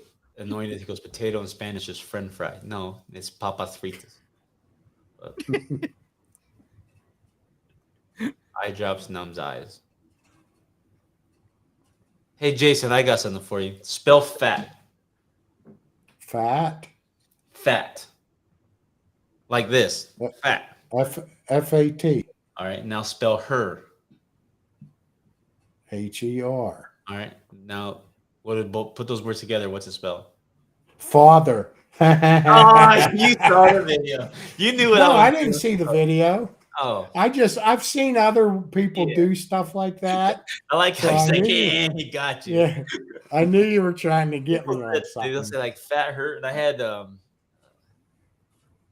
I did it to one of the Chiefs today, and they're like, father, and I'm looking at him like, really, father? But anyways, you got me. I got you. Oh shit! Oh, wrong one. Oh shit! I'm sorry. I'm sorry. But do you guys want to end it? You're looking like you want to go. Brewer's looking at me like, dude, I got to work at 5 a.m. What are you doing? I actually have to get up it pretty soon. Yeah, but it's probably not that late for him. Yeah, you're in a different time zone, right? It's 11. Yeah, it's 9:45. Oh, crap. What time? Wait a minute. What time is it for you, Scott? I don't know. It's 11:15. Yeah. Oh, no, it's 11:43 for me. Me too. It's 11:45. How are we at 3 different time zones, aren't you? So you're in Wisconsin, aren't you? Oh, you're in Montana or Wyoming. Wyoming, Yep. yeah. And it's not the same time zone as Wisconsin? No, Nope. it's mountain. Ain't that some bull? Same as Denver.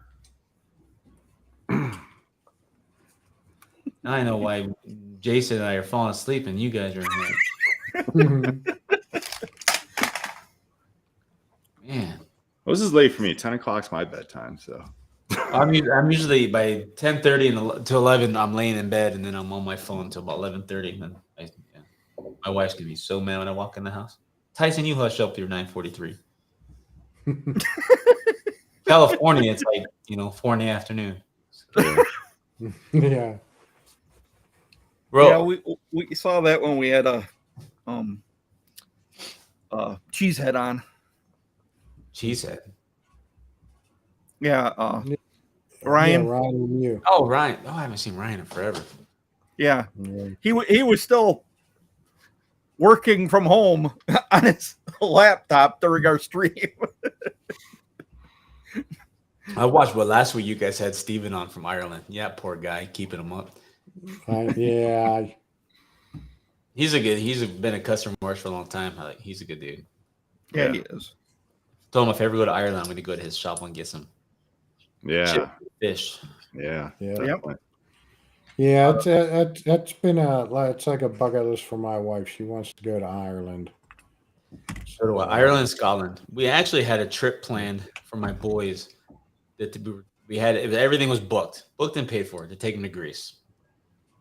That's the year COVID started, so we couldn't go to Greece, and the airlines gave us a credit so we could fly wherever we wanted to. We ended up going to Arizona for a trip the year after, but the hotel would not refund the money. The place in Greece, so I was pretty pissed. We were out that money. I was pretty bummed. And then now we're not going to go to Greece because it's getting a little messy. But we might take them to Ireland or something like that. I want to take them to at least one cool big place before they're all out of the house type of thing. Yeah, we go on. Yeah, we're trying to plan a British Isle tour. Yeah, they really want to go to England. Peyton thinks he was destined to be a member of the English society. Like he needs to be in England. That's like, and Kellen, he goes, Dad, I'm feeling a little peckish. Peckish? Put that in your pants. I don't want to see it. Because they watch this YouTuber named Dan TDM. He's like a British guy who does video games or whatever. He's got bazillions of people to follow him. And they learn all these weird words from him. Laced and Bass. I didn't know you guys were even here at one time. You see them earlier? I don't know who that is, but I like the name. That's True North's wife. Oh, see, I like the name. Maybe it's Chris on her account. Maybe that's what it is. Well, this might be officially our longest stream now. Hey, we could have ended whenever. You never said, "Hey, we should wrap it up." I mean, she said that too. But I mean, it could technically, it depends. A lot of people say punk rock was born in California, Gilman Street, but it just depends. So in 1 minute, this will be the longest stream.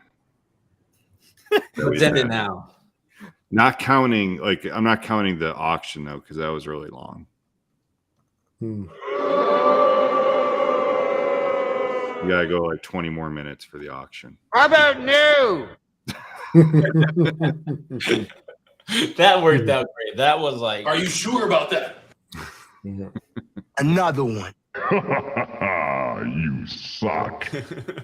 Wow, I didn't see that coming.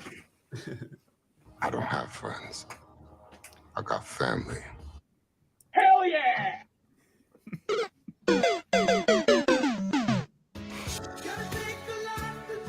No.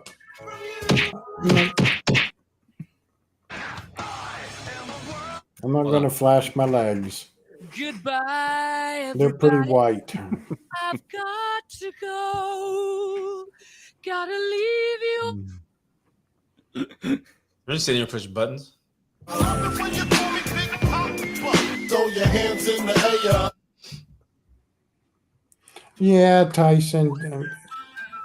Gary already caught me a couple times too. What did Gary say? Oh. Can you blow my whistle, baby? Whistle, baby, let me know. What is going on?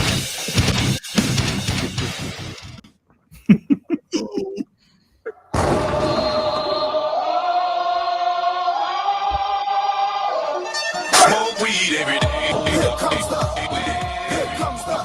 How many guys are still in here with us? 29. How many's on your side, Gary? Huh? It's 29 total. Oh, 29 total? Yeah, we got 13 in ours.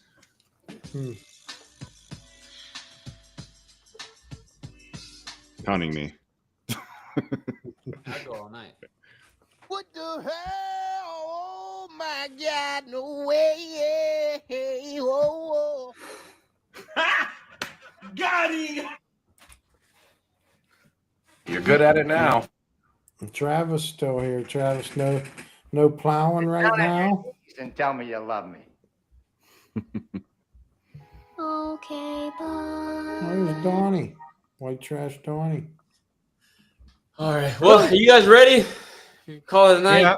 Did you guys I get what think you so. wanted out of me to answer all the questions? Oh, I wanted to do a giveaway. I didn't tell you that. Is it too late for that? No. Never too No. late for a giveaway. Huh? It's never too late for a giveaway. We could I do prefer one. it to be somebody who's never tried us, but I doubt there's anybody in the chat who's never tried us. You could do one, yeah. A sample pack. I packed it specially tonight just for this. I even linked it. Yeah, I think we'd have to do a number. Oh, we don't have our special thing anymore. If somebody can answer how many times Jason's head about fell over tonight, you win.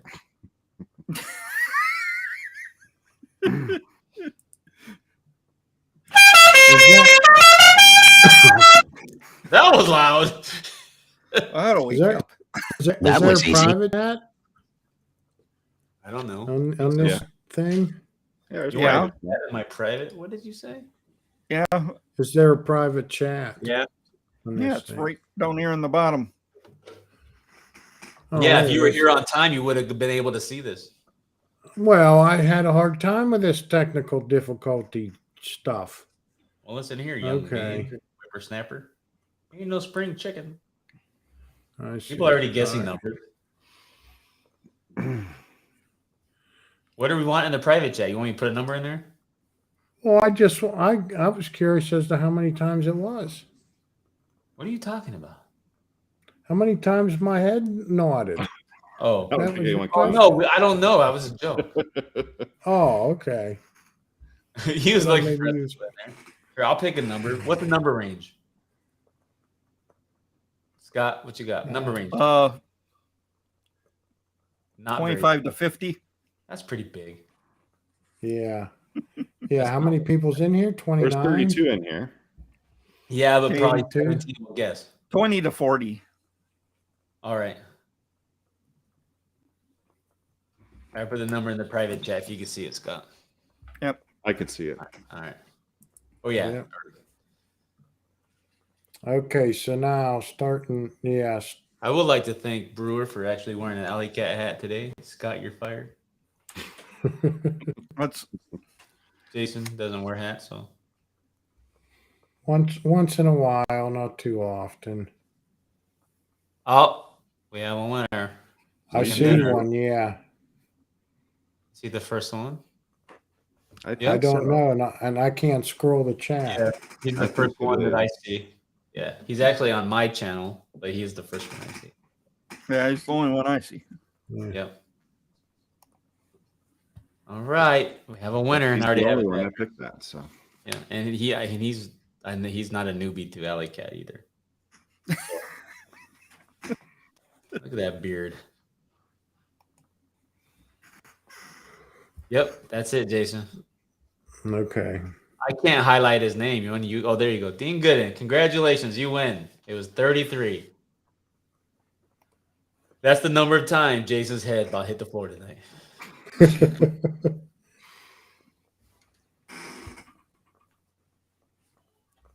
So you'll get a sample pack. And actually, the sample pack, so it's got, you might not have tried these since. So it has the Hollis, Tricky, Avenged, and Brooklyn in it now. Those weren't in the old sample pack. So it's got everything we have, but those 4 new ones, yeah. So if you haven't tried those, then there you go. That is really cool packaging, though. I gotta say. Yeah. So we updated it because the old one had like ruckus and stuff on it, right? But the old one had every scent on the back. Well, if you kill scents or make new scents, the back would be wrong. Yeah. So when I created the new ones, I didn't put the scents on here. I put them in a card, and the card goes in here. So if I ever change scents, it's cheaper to buy cards than it is the DVDs. Yeah. So this just has like the ingredients and then stuff like that, but doesn't have the scent profiles. And then, the branding, we changed it. And I know we didn't talk about it, but anybody who is curious of why the look is new, on our YouTube channel, I think the first episode of the Backstage with Alley Cat, we talk about it. So you can go see why. We were I don't say we were forced to, but our hand was kind of like to the point where, we kind of had to do it if we wanted to do something. So, plus, Jim, you missed nothing but a good time. Well, Gary, thank you for coming on the show. Yes, we really appreciate you coming on and Alley talking. Cat bump box. What's that? Dean has an Alley Cat bump box. Yeah. We did that auction. For Joe's NF auction. We did an Alley Cat bump box, had Alley Cat on it, but we also had the NF Foundation, their logo on it too. So he won. He paid a lot of money for that. But Jim, Bill was talking mad shit about you, Jim. You missed it. they're buddies in Arizona, so that's okay. But no, Mike, thank you for having me. I appreciate it. Well, yeah, we're glad to have you. Finally get you on here. Tyson says that Mike's legs have never seen the sun. Yeah, I don't know why he's so infatuated with my legs. I don't know. You did when you were rafting. Yeah, I know. I don't know what he's talking about. Yeah. Tyson's drunk on funeral potatoes. He don't know what he's saying. Yeah. Funeral potatoes. No, thanks for having me on. I'm glad. I was supposed to be on a long time ago, but we didn't. But now we am. So this is cool. I appreciated it. I'm tired as all hell, though. It's your fault, Jason's. And Scott, you made an order. Your order shipped out already, but I think your apparel is on its way. I think. But your other stuff. I'm like, did he order this stuff so you'd have it for the stream? Because odds are that's not happening. I mean, the products got shipped out that day, if not the next day. I don't remember when you ordered, but the apparel was a little slower. Oh yeah. So what did you order? No, what did you order? Turkey? No, you did get the oils, right? Yeah. Just so you hold it up. Yeah. So see, that came, but yeah, the hat or whatever was you ordered. Yeah, those came pretty quick. Yeah. Well, Bill, he won a boombox set Saturday. They shipped it Monday morning, and he got it yesterday. Like that's it. He's in Arizona. Like that was fast. All right. Yeah. Scott, let's wrap this up. Yeah. Go. Come on. Thanks everyone for joining us, and Yeah. thanks Gary. Thanks for having me. Appreciate it. And we will catch you guys next Thursday. Don't worry, I won't be on, so we'll be about an hour.